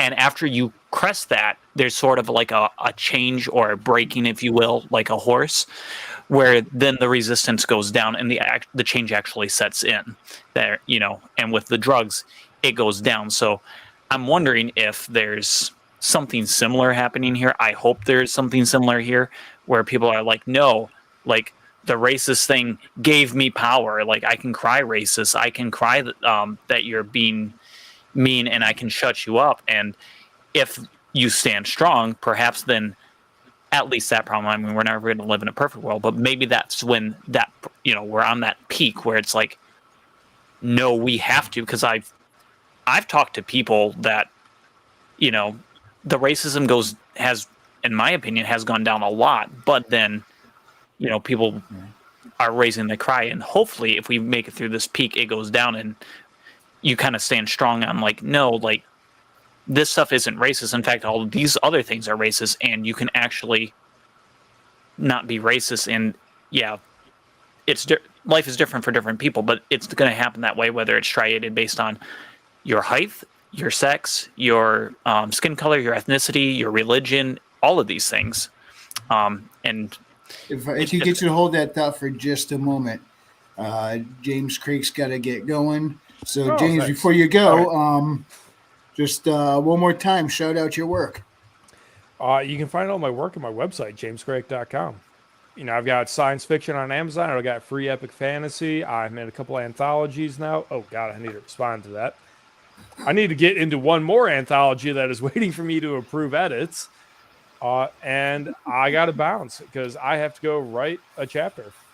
All right. All right. Thanks for coming on. You have a great night, man. You too. Thanks for the invite. Okay. And where were we? I was just concluding the thought that, like, maybe if we, if we stand strong, and actually stand for what's right, and actually treating people equal, not being anti-racist instead of somehow punishing grandchildren of supposed racists. Because I don't know about you, I'm as white as they get. I'm a redhead, that has Norwegian blood in me. Oh, they would hate you in Hollywood right now. Hey, Trippy. Yeah, I know, right? They took out the Little Mermaid, and I'm like, There's a reason why I'm wearing this mask and cowl, by the way, Joseph. just to let you know. There's a reason you're why too I white. identify as a pony. Oh Gotta yeah, hide but I'm just saying, like, there's all this anti-racist stuff, and like, instead of crying and giving into these people that just want to, basically they just want to steal power, and most of them have been been receiving propaganda for a while by the people who actually just want to control, and they don't care. As soon as that those people stop voting for the people that are controlling them, they're going to put out a new propaganda, and they're going to try to control another group, and that's kind of going to be the fight. But if we stand strong, hopefully this problem will pass soon, is what I'm hoping. The other option, the pessimistic view, is it's gaining speed because those people are gaining control, not losing control, and we're going to be in for quite the hell of a struggle. So, See, I feel the same way the feminist movement's going on. It's so stupid. Look, growing up, I've always wanted a strong female superhero. I mean, I had Storm. She was badass. She was awesome. She had she weaknesses, was. Yeah, but she still freaking outdid Thor. But now, we got Yes. those strong female superheroes. Oh, Storm in the comics is much more popular than Thor ever was, as far as the But comic side goes. Here's the thing. They're men. They aren't females. Not only do they act like guys, but almost every single one of them has a male sidekick that's a bumbling idiot. Every now and then, I wouldn't mind a Kronk. But the fact that the balance... But Kronk has was shifted- actually likable. Yes, exactly. Yeah. But the balance has shifted. Now you got this woman doing the MCU, but the men aren't balanced. And she doesn't act like a female. She acts literally, okay, I'm a tomboy, and they act more men than I do. Mm-hmm. So Yeah. That's because they don't understand what a tomboy is. But that's the thing, though. So where's the balance in the feminist movement? Because the whole point of the feminist movement was to create balance with the guys, not put them above guys and degrade men all the way down to the bottom. There's no balance in the TV anymore. So No, we went no. from This is a screaming conversation helpless, that's been going on a kidnapping. while, though. Back in the to- 90s, they kept saying, they say it's women want their rights, they want their equality, but why does it look like they're trying to do not women's rights, but women's takeover? Yeah, So that exactly. conversation was happening in the 90s, only now it's in your face far Yeah. more than it used to be. I mean, look at Rogue and Storm in the X-Men. They were both Very popular feminine characters. and amazing women characters. And Roga was super powerful. She had super strength. Well, also Rogue remember had Wonder whatever Woman. power she absorbed. Yeah, she could But- fly. Yeah, she had a Captain well- Marvel's power. Yeah, she never got that in the movies because No, that would have they been never OP. put in a Paquin and Brie Larson in But the she same room was together. still a Southern belle. She Yeah. acted Yes, she very was. Southern belle with the accent, with the slight flirting. I mean, her and Gambit, when they worked together, was amazing because they were perfectly balanced for each other. Hollywood has Yeah. completely lost that and went way Yeah. left field with the feminists to the point where it's almost insulting to watch the women because it's like, did they not know Because how they're to not write a women. woman? Remember fictional- Total they're more Recall with fictional than Arnold anything. Schwarzenegger? Yeah. Remember Melina? Mm-hmm.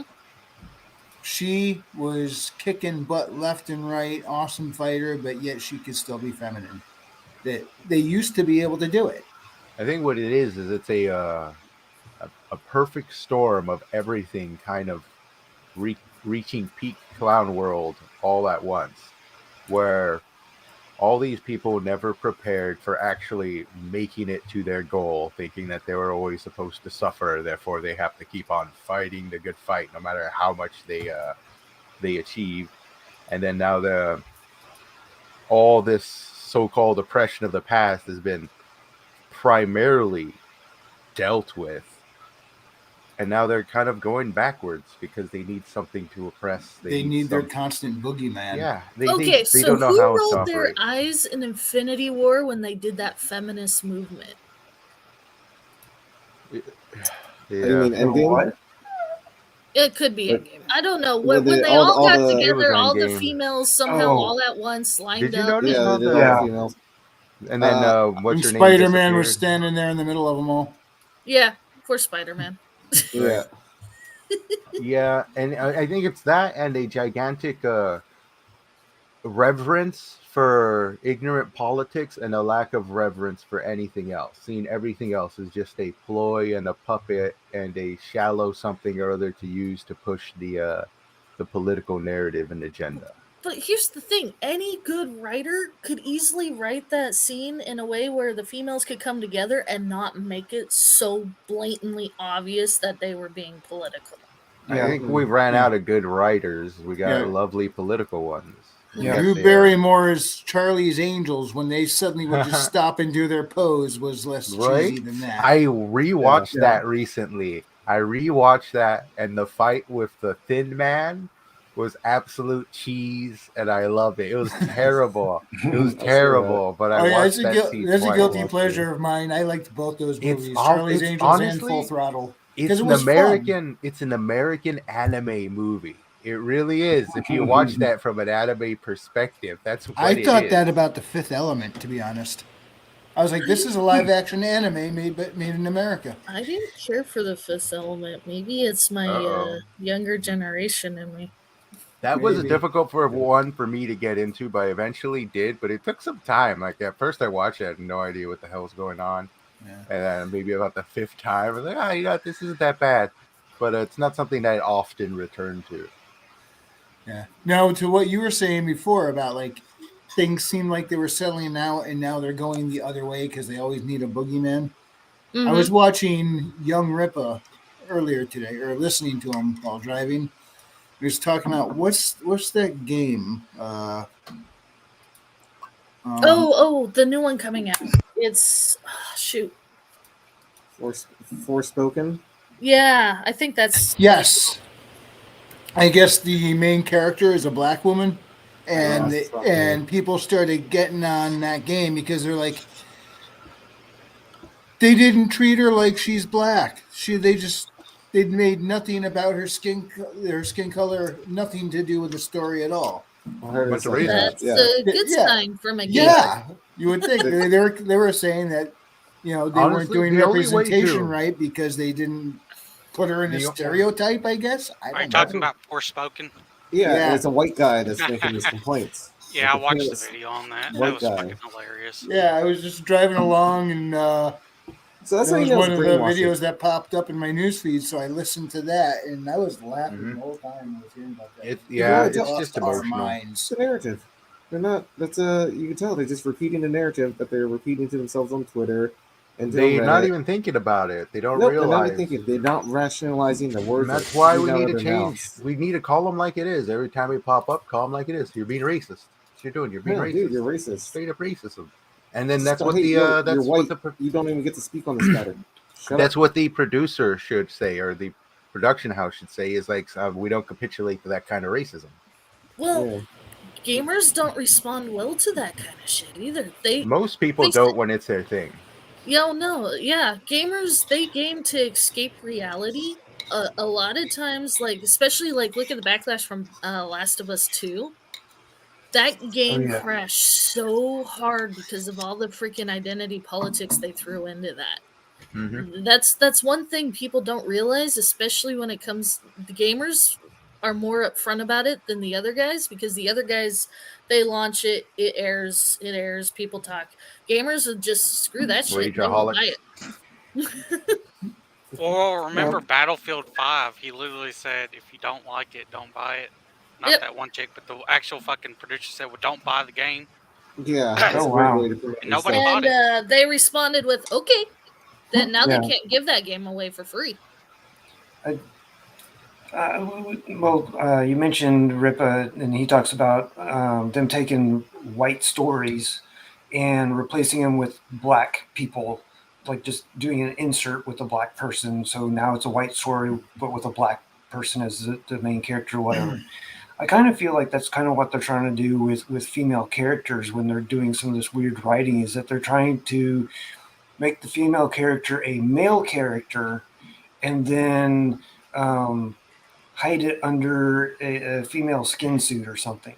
Well, That's okay, exactly look, what they're doing. look at Rings of Power. They took Galadriel, the most feminist, fairest, beautiful being in Tolkien, who was rumored to be mirrored off of Mary, the Mother Mary, Yeah. which neither confirmed or denied that.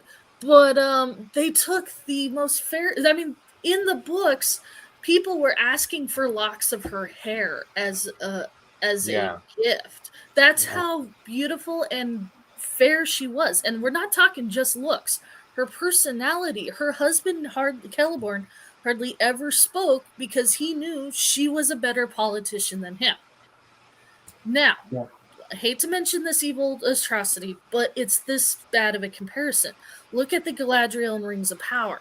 She was such an insufferable bitch because they tried to Yeah. make her a man. Mhm. It's not that, they also try to make them always snarky. Yeah, well, Oh. I think that's also another problem that we're seeing is well, especially like in Rings of Power, is that they honestly don't know or understand what makes somebody good versus what makes somebody evil, except for telling you that this person is good and that person is evil. If you have to tell me the person is good rather than letting me watch what they're doing and saying and stuff and then come to my own conclusion, if you just tell me they're good and then all they do is evil things, then there's something wrong here. It's their minds. That's what's wrong. Is their minds. They don't know. They don't know. They have no sense of good and evil. It's just Well, that I wolf mean, crowd. how many times Pretty sure they have think meaningless. how many times have they convinced us that we need to feel sympathy for the villain? Oh, it's definitely a trend. I don't know if Only when Thanos it's might a have been the woman first that started it. or, And you know what? I think that is actually when I think the sympathy for the villain. I actually don't think that's some sort of like, oh, look, we want you to actually care about the villain. I think what it is something like the new love story, how they used to shove a love story and everything to make you care. Think like as some sort of cheap, easy way to add in some synthetic emotions. Like, well, if you put some layers to the villain and make him more than just evil, now you've got a real character on your hands that punches up your movie. You just got to make the villain more sympathetic. And look, wow, now it's got layers. Whoa. Mhm. The villain that's doesn't what we're always need to be someone you connect with. I mean, sometimes in some movies, villains you rarely see Yeah. them at all through the whole movie. And I guarantee you, if we go far back enough, it's because one movie did it and it made a lot of money, and then it just became a trend. Probably. I mean, I don't have a problem with making the villain interesting and likable.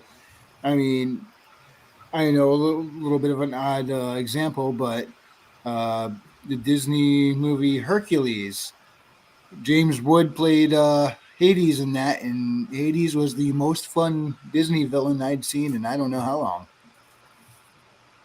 Yeah, But- well, so one of the other characters. But to you don't mention- have to make them sympathetic every time, you know? Yeah. Well, there are many villains that start out trying to do the right thing or try to do good and such. And like we see that with, who's going to buy Hogwarts Legacy? Everybody.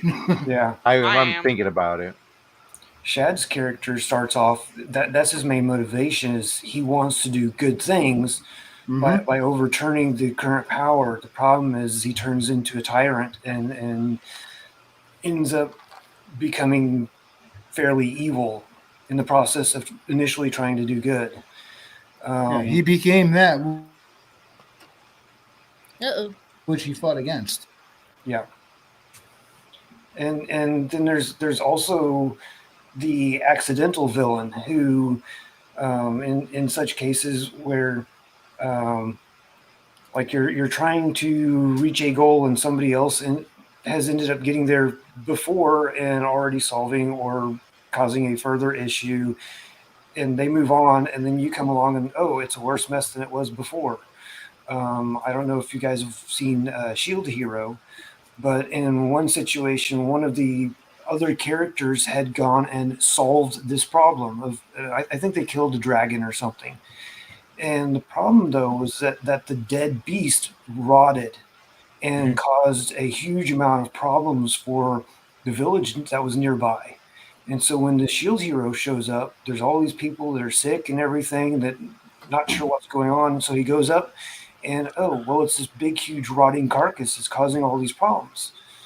And so in that case, the villain was the other character who tried to do something good, and they just didn't completely solve it the right way. And so I think those could be ideas of sympathetic villains, but still, like in the second instance where he tried to help but caused another problem. Yeah, I mean, is he really a villain? Is it just a side effect of something that he tried to be heroic about? Questions. What do Right. you think, Trippy? Oh, I've been trying to get Trippy, to my our mind bard like of the Iron Age. what makes it like a good villain that I've sympathized with, and I'm trying to think what started. It's Thanos. Thanos is like, to me, like they did right for some reason compared to everything else they that's do a in good MCU. Killmonger, I mean, that was a great performance by Michael B. Jordan and everything, and the last lines and everything he says is like, damn. But for some reason, I couldn't sympathize, just racist, I couldn't sympathize with Killmonger as much as I could with Thanos. Maybe it's like the goal-oriented. Like, Thanos really wanted to save, right? Mm-hmm. And Killmonger wanted things to change, right? I don't like know. kind I of the two didn't see that difference. movie. Killmonger wanted like retribution for the wrongs of imperialism, colonialism, and stuff like that. He really wanted like the retribution. But Thanos' core drive, he wanted to save the universe. So that alone, I think, will make the difference. It comes down to core values of what they're trying to do. Yeah, what they try to do and how they accomplish their goal will make them either sympathetically evil or just naturally no, you're evil. Hans Gruber, just kind of naturally evil. He's a thief. He's willing to do what it takes. He wasn't sympathetic at all, yet everybody No. loved him as a villain. Yeah, Well, great villain. Take Moriarty from the Sherlock Holmes series. He was a true evil genius. His sole purpose was to create as much death and destruction while outsmarting Sherlock as much as possible. Mhm. Yeah. The original But those Joker. are all selfish. So Thanos stands alone, kind of that he wasn't necessarily being selfish. He actually had intentions of saving. Just the method was completely wrong. Well, look at Doctor Doom as a villain as well. He believes that if he controls everything, then things will be better. He thinks he's doing the right thing. Yeah, He's he thinks also he's saving. arrogant as all hell. He's got more hubris than he could ever know what to do with. But he's an awesome villain. Hell, they modeled Darth Vader after him, after Doctor Doom. That's what I was going to ask. Vader originally wasn't a sympathetic villain, if you think about it, when he came out. It wasn't until we got that backstory of Anakin Skywalker to know what drove him into that. Yeah. But I don't know if he can still sympathize with Anakin. Yeah, I think, and well, I'm probably going to get some heat for this. I think people liked Vader better before the whole Anakin backstory of the prequel trilogy. Yeah. Now, I'm one of those guys, I don't mind the prequel trilogy at all. I really don't. with the exception of midichlorians, I hated that. But the rest I didn't mind. I know they got a lot of Wizard hate when germs. they came out, but wizard germs. But I enjoyed it. Yeah, because I'm on the And then after the sequel trilogy came out, and now all those people that were complaining about the prequel trilogy, I'm like, what do you think of it now? Huh? I know. I seen it firsthand. Frequency before the sequel trilogy. I still love the prequels. Now, it don't get as much hate as it used to. Yeah, I mean, but I am not as big a Star Wars fan as I am a Star Trek fan. Yeah, I'm You know, Star Wars. when I see them bastardize Star Trek, that gets me fuming. I see them do it to Star Wars, I'm like, oh, there they go again. But then they do it to Star Trek some more. I'm like, stop! Yeah. Well, see, here's the thing: the So what can I J.J. do? Abrams movies was my first exposure to the Star Trek. Like, it had been around, but because I was so young, it really didn't pique my interest. You poor So child. I see nothing wrong with the J.J. Abrams movie. I know I'm gonna get smacked for that, but at the same time, I went back and watched the older stuff, so I could see why a lot of people were mad about that. Complete tonal shift from what is expected of the Yeah. general Star Yeah. Trek presentation. Well, Now, Silence. I can accept. I actually, as much as I'm not a fan of the Abrams movies, I can accept them as their own alternate universe because of a split in the timeline and things happen differently, and I'm good with that. But then when they bring that J.J. Abrams tone into shows that are supposed to be in the prime timeline, I'm like, no, Mm-hmm. that show Hey. doesn't exist in my head. Frequency, do you not remember that J.J. Abrams in an interview for that Star Trek movies literally admitted he was a fan of Star Wars? He didn't really like Star Trek. Yeah, and well, Well, look how that turned out. yeah. My favorite thing from J.J. Abrams, yes, I do have a favorite thing from him, was Fringe, if you don't count the last season. I But didn't I watch thought that one. show was cool. I was going But- to because I thought the concept of like the paranormal sciences and investigation at the same time, something. Fringe science. You're muted. Yeah, and what was neat is like in the opening sequence they would list all these things of my God, he that are turned into a considered free Japanese sciences. What There's happened? a huge delay on you now between your audio and your video. Is Yeah, it it still looks like happening? No, Oh, it's, yeah. it's catching up. Yeah. Hold on, it's catching up on my screen. Yeah, I think the audio got delayed a bit, and then because we thought you were muted at first. Am I able to leave There and it come goes. back into the studio without dropping? Nah, you're good No, now. you're good. You're now. good I now. caught up. It's Okay. caught up. It's- But Alright. yeah, well, okay, so like the little thingy from Fluffy Overlord down here where they tried to make Maleficent a sympathetic hero. Well, before that, Maleficent was the most evil character Disney had created with the exception of the Demon Lord from Fantasia, which they completely got rid of him when they re-released Fantasia because he Are you was forgetting too, the Horned quote unquote King from too the Black evil. Cauldron? No, Have you she was for- more evil than the Black Cauldron guy. Really? Yeah, there's a reason why she, like, if you look up the Disney villains, she heads the villains. Okay, I never looked them up, and the last time I saw Snow White, I think I was in the single digits of age. It's Didn't they also remake Or was it what's her Sleeping name? Beauty? It was Starts with a Sleeping C. Beauty. Sorry. 101 Dalmatians. Cruella. Cruella, yeah, they done Yeah. that. Tried to make her a sympathetic hero, Oh, villain, yeah. whatever. Yeah, and then I think they made Cruella and Maleficent almost. Well, they're Oh, women. I They just can't went be blank villains. on the names of that. The two ladies, Thelma and Louise of their show there, because Bless you. excuse me, sorry about that. Yeah, and Once Upon a Time they like had them show up together as like villains, and that is like best friends or something. It was funny. Yeah, but that wasn't made by Disney, wasn't it? Yeah, it was. It was ABC. This is all owned by Disney. I think Yeah. one of the- They Yeah. even did a Frozen crossover. Yeah. Oh, and Yeah. your Once Upon a Time. Yeah, technically.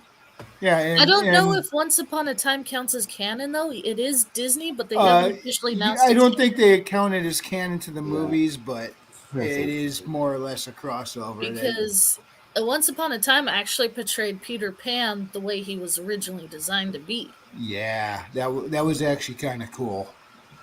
Yeah, they will never admit that in the.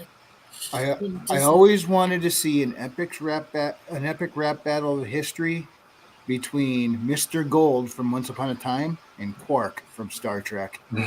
Ah, yeah. They probably wouldn't do Quark justice, you know. No, They do the new Quark. Yeah. Quarkette. Yeah, Quarkette.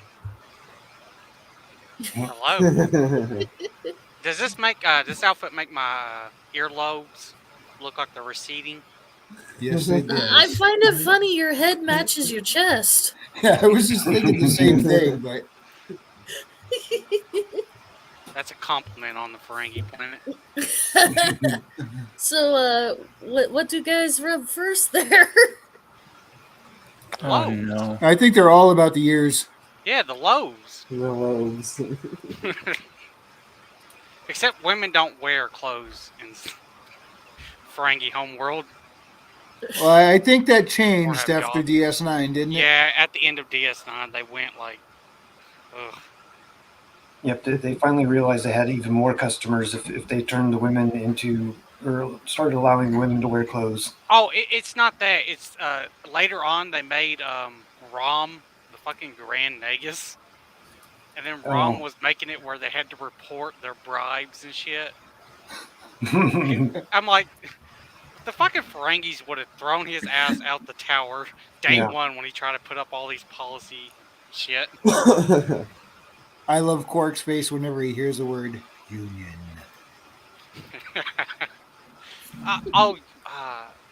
There was an episode where he freaks out because they were fixing to start a union. And he was like, "Oh my god, I'm gonna be ruined." I forgot what episode that was, but I remember it because the what's his name? He also plays the what's his name? Starts with a W. He's the main bad guy for the Dominion. Wayun. Yeah, Wayun, but the same actor who plays him plays the dude from the like commissions office or whatever for the Ferengi. He's like the enemy. Oh, of war. yeah. The I'm not guy remembering that's, oh, he goes and he makes Jeffrey Quark Combs. a bunch of bribes. Yeah. You know who I'm talking about, Raven. Yeah. You know what? Is this when Quark went to sell his bones and then found out he wasn't dying and now he had to Oh make no, good no, on no! that contract? He or- thought he had a disease. He ended up getting a report that he had the disease and he's gonna die. And then he was gonna sell off parts of it, and that dude bought like massive share. Yeah. And Quark found out he's actually not gonna die. And the one dude doesn't want to take the money back. He wants him dead. So he can have Right. Was that same guy playing it, or is that Yeah. who you're thinking of? Yeah, that's he- Jeffrey Combs. Yeah, he also played Shran in Enterprise. That name Yeah, I sounds haven't familiar. watched What it. else is he in? My phone just went off and played some random videos. Oh, that's what that was. Yeah, my phone. What's it called? I got an app that allows me to listen to YouTube and with my screen off. So turning off the screen does not automatically stop the YouTube on my phone. Which you think is like neat at first, and then you realize you no idea how much you banked on just hitting that off button on the side and stopping everything. You got to rewire your brain. Like, oh, that doesn't stop the YouTube anymore. Yeah, Okay, so we you guys all are- get stuck in our patterns. You guys are a bunch of Trekkies. What do you Not guys think really. of the whole Picard thing? Seen it coming. I seen it coming. Hey, he dies, and then they're gonna bring him back as another 80-year-old fucking robot. Do-do-do-do-do. And then they tried to make it better by giving us 7 of 9 because we always like this. Well, originally they weren't gonna 7 of do 9, the. but then they ruin it by having Q die. It's like that doesn't even make sense. they weren't originally even going to have any of the TNG crew show up in the show until people were like, "What the fuck?" Yeah, Gotta they have them should show not up. have. Yeah. It was bad enough to begin with. But we like connective tissue in our shows. We like to see that as part of that same world. We like when there's reference and crossover, and it's just if they're going to do all that, please give us a good show to do it with. Yeah. So cool. I mean, that show also tried to make the fucking shit. What's the name of them? The Romulans, like a sympathetic people, and it was the Federation's fault for why their planet gets exploded. Yeah, Yeah, humans I gotta thought be Romulans- The whole thing was just dumb. humans gotta be The evil now and everything. What'd you say, Maji? I thought Romulans were the aggressors. They are. They're like Yep. they're pretty evil. Yeah, they could be flat out douchebags and jerks quite often. Then They you meet were- some really cool ones, and it's tough to tell who's who until it's too late. Yeah, they're like the original villains in like the original Star Trek between them and the Uh-huh. Klingons, and then TNG they're like the villains for the first half. Yeah, in Deep Space Nine, Bless you. they had to do everything they could to get the Romulans to join them to help fight the big bad in Deep Space Nine off. Yeah, because they were getting curb stomped. Yeah, And then that's my favorite episode, by the way. yeah, when that you're is. talking about where Cisco has to sacrifice his honor and like morals to Yeah, instigate the Romulans into the war on their side. yeah. Let's see, what was it? He did a sneak attack or something, and made it look like the other side had done it. Oh, so what he did is he ended up going to Garrick, and then he said, "Hey, Garrick, basically telling Garrick he's gonna have to like help him make it look like the Dominion is breaking the treaty with the Romulans and gonna attack them." So he goes through this whole plan with Garrick, and then Garrick like kills one of the dudes who made the code thing, and then the dude finds when the dude reads the code, he knows it's a fake, so he goes on his ship and leaves. And then Garrick placed a bomb on that ship to explode. So all the Romulans will find is spaceship. He left Deep Space Nine with a code, and then the code's been damaged, so it wouldn't look like it's a fake code. Whatever That's right. imperfections would be from the ship blowing up. That's how it happened. And then Cisco basically goes up to Garrick and is like calling him a piece of shit and everything. And then Garrick's like, "Hey, dude, you came to me to get this done, so you knew what you were getting into. Yeah. You knew I was going to do it. Plain and simple, Garrick. I'll look up the episode name. It's a good episode. You should rewatch it, Frequency. Yeah. Well, you don't really have to twist my arm to get me to watch this classic Trek episode there. Hey, Raven, was it Battlestar Galactica or Babylon 5 we were talking about earlier on Gilded? I I was going to watch.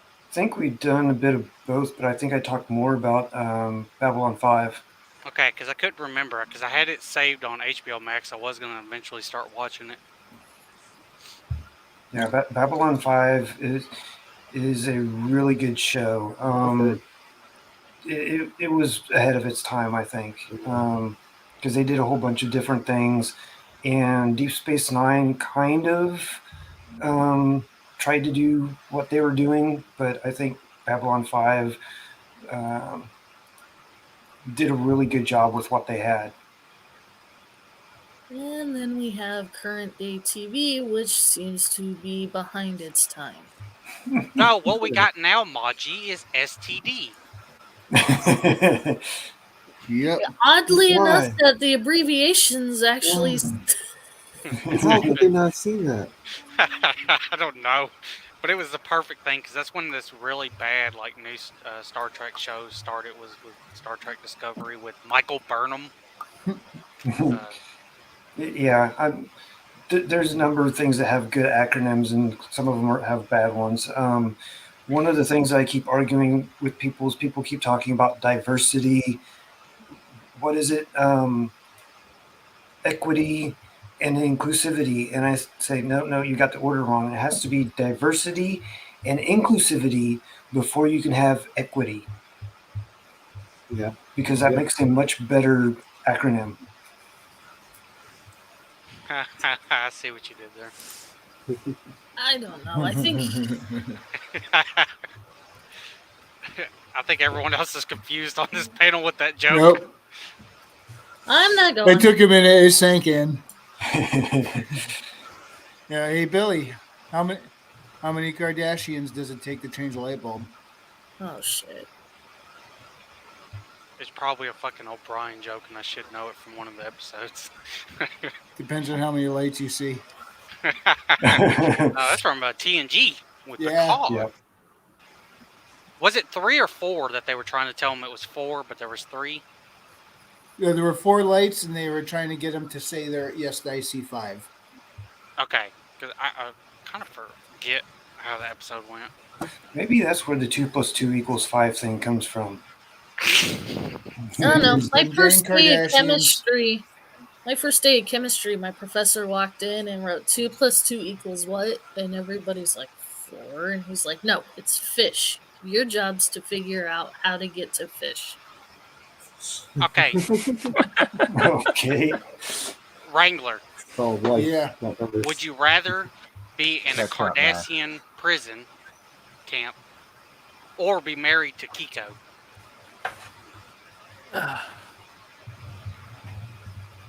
I'll take the Kardashian prison camp, but they're not going to like the way I run things. I run a tight ship. See? Maybe more specific. Kiko. Actually, before Billy backs me into the corner with any more sudden surprise questions that are bound to embarrass me, I think we're going to wrap it up here. All right. Probably for the best. Okay. Any projects that anyone's working on that they want to call out one more time, or Just Or- once. one that they didn't mention before that they wanted to? I just got my usual James, stuff we'll start going with on. you. Got my usual stuff going on. I got my Substack, worldwithoutend.substack.com, where you can get a lot of lore goodies, a lot of short stories coming your way there. I got my YouTube channel where I'm trying to upload one long video a week, and I'm uploading one short portrait video every single day. I've been doing it since the beginning of the year, heading towards 30 now, so it's pretty good. And then I have my basic YouTube, not my YouTube channel, my basic website, worldwithoutendlore.com, where I put basically everything. If you need to know anything about my world, it's gonna be there. There's a lot of stuff there. Doesn't end. Literally endless. All right. Trippy, you're up next. Yeah, you can find me at trippysoul.substack.com and minds.com/trippysoul. Minds.com is just social media. I don't do too much on that, but the Substack, I try to upload something every day. Include a catalog of poems. If you like poetry, check it out. All right. Joe Average.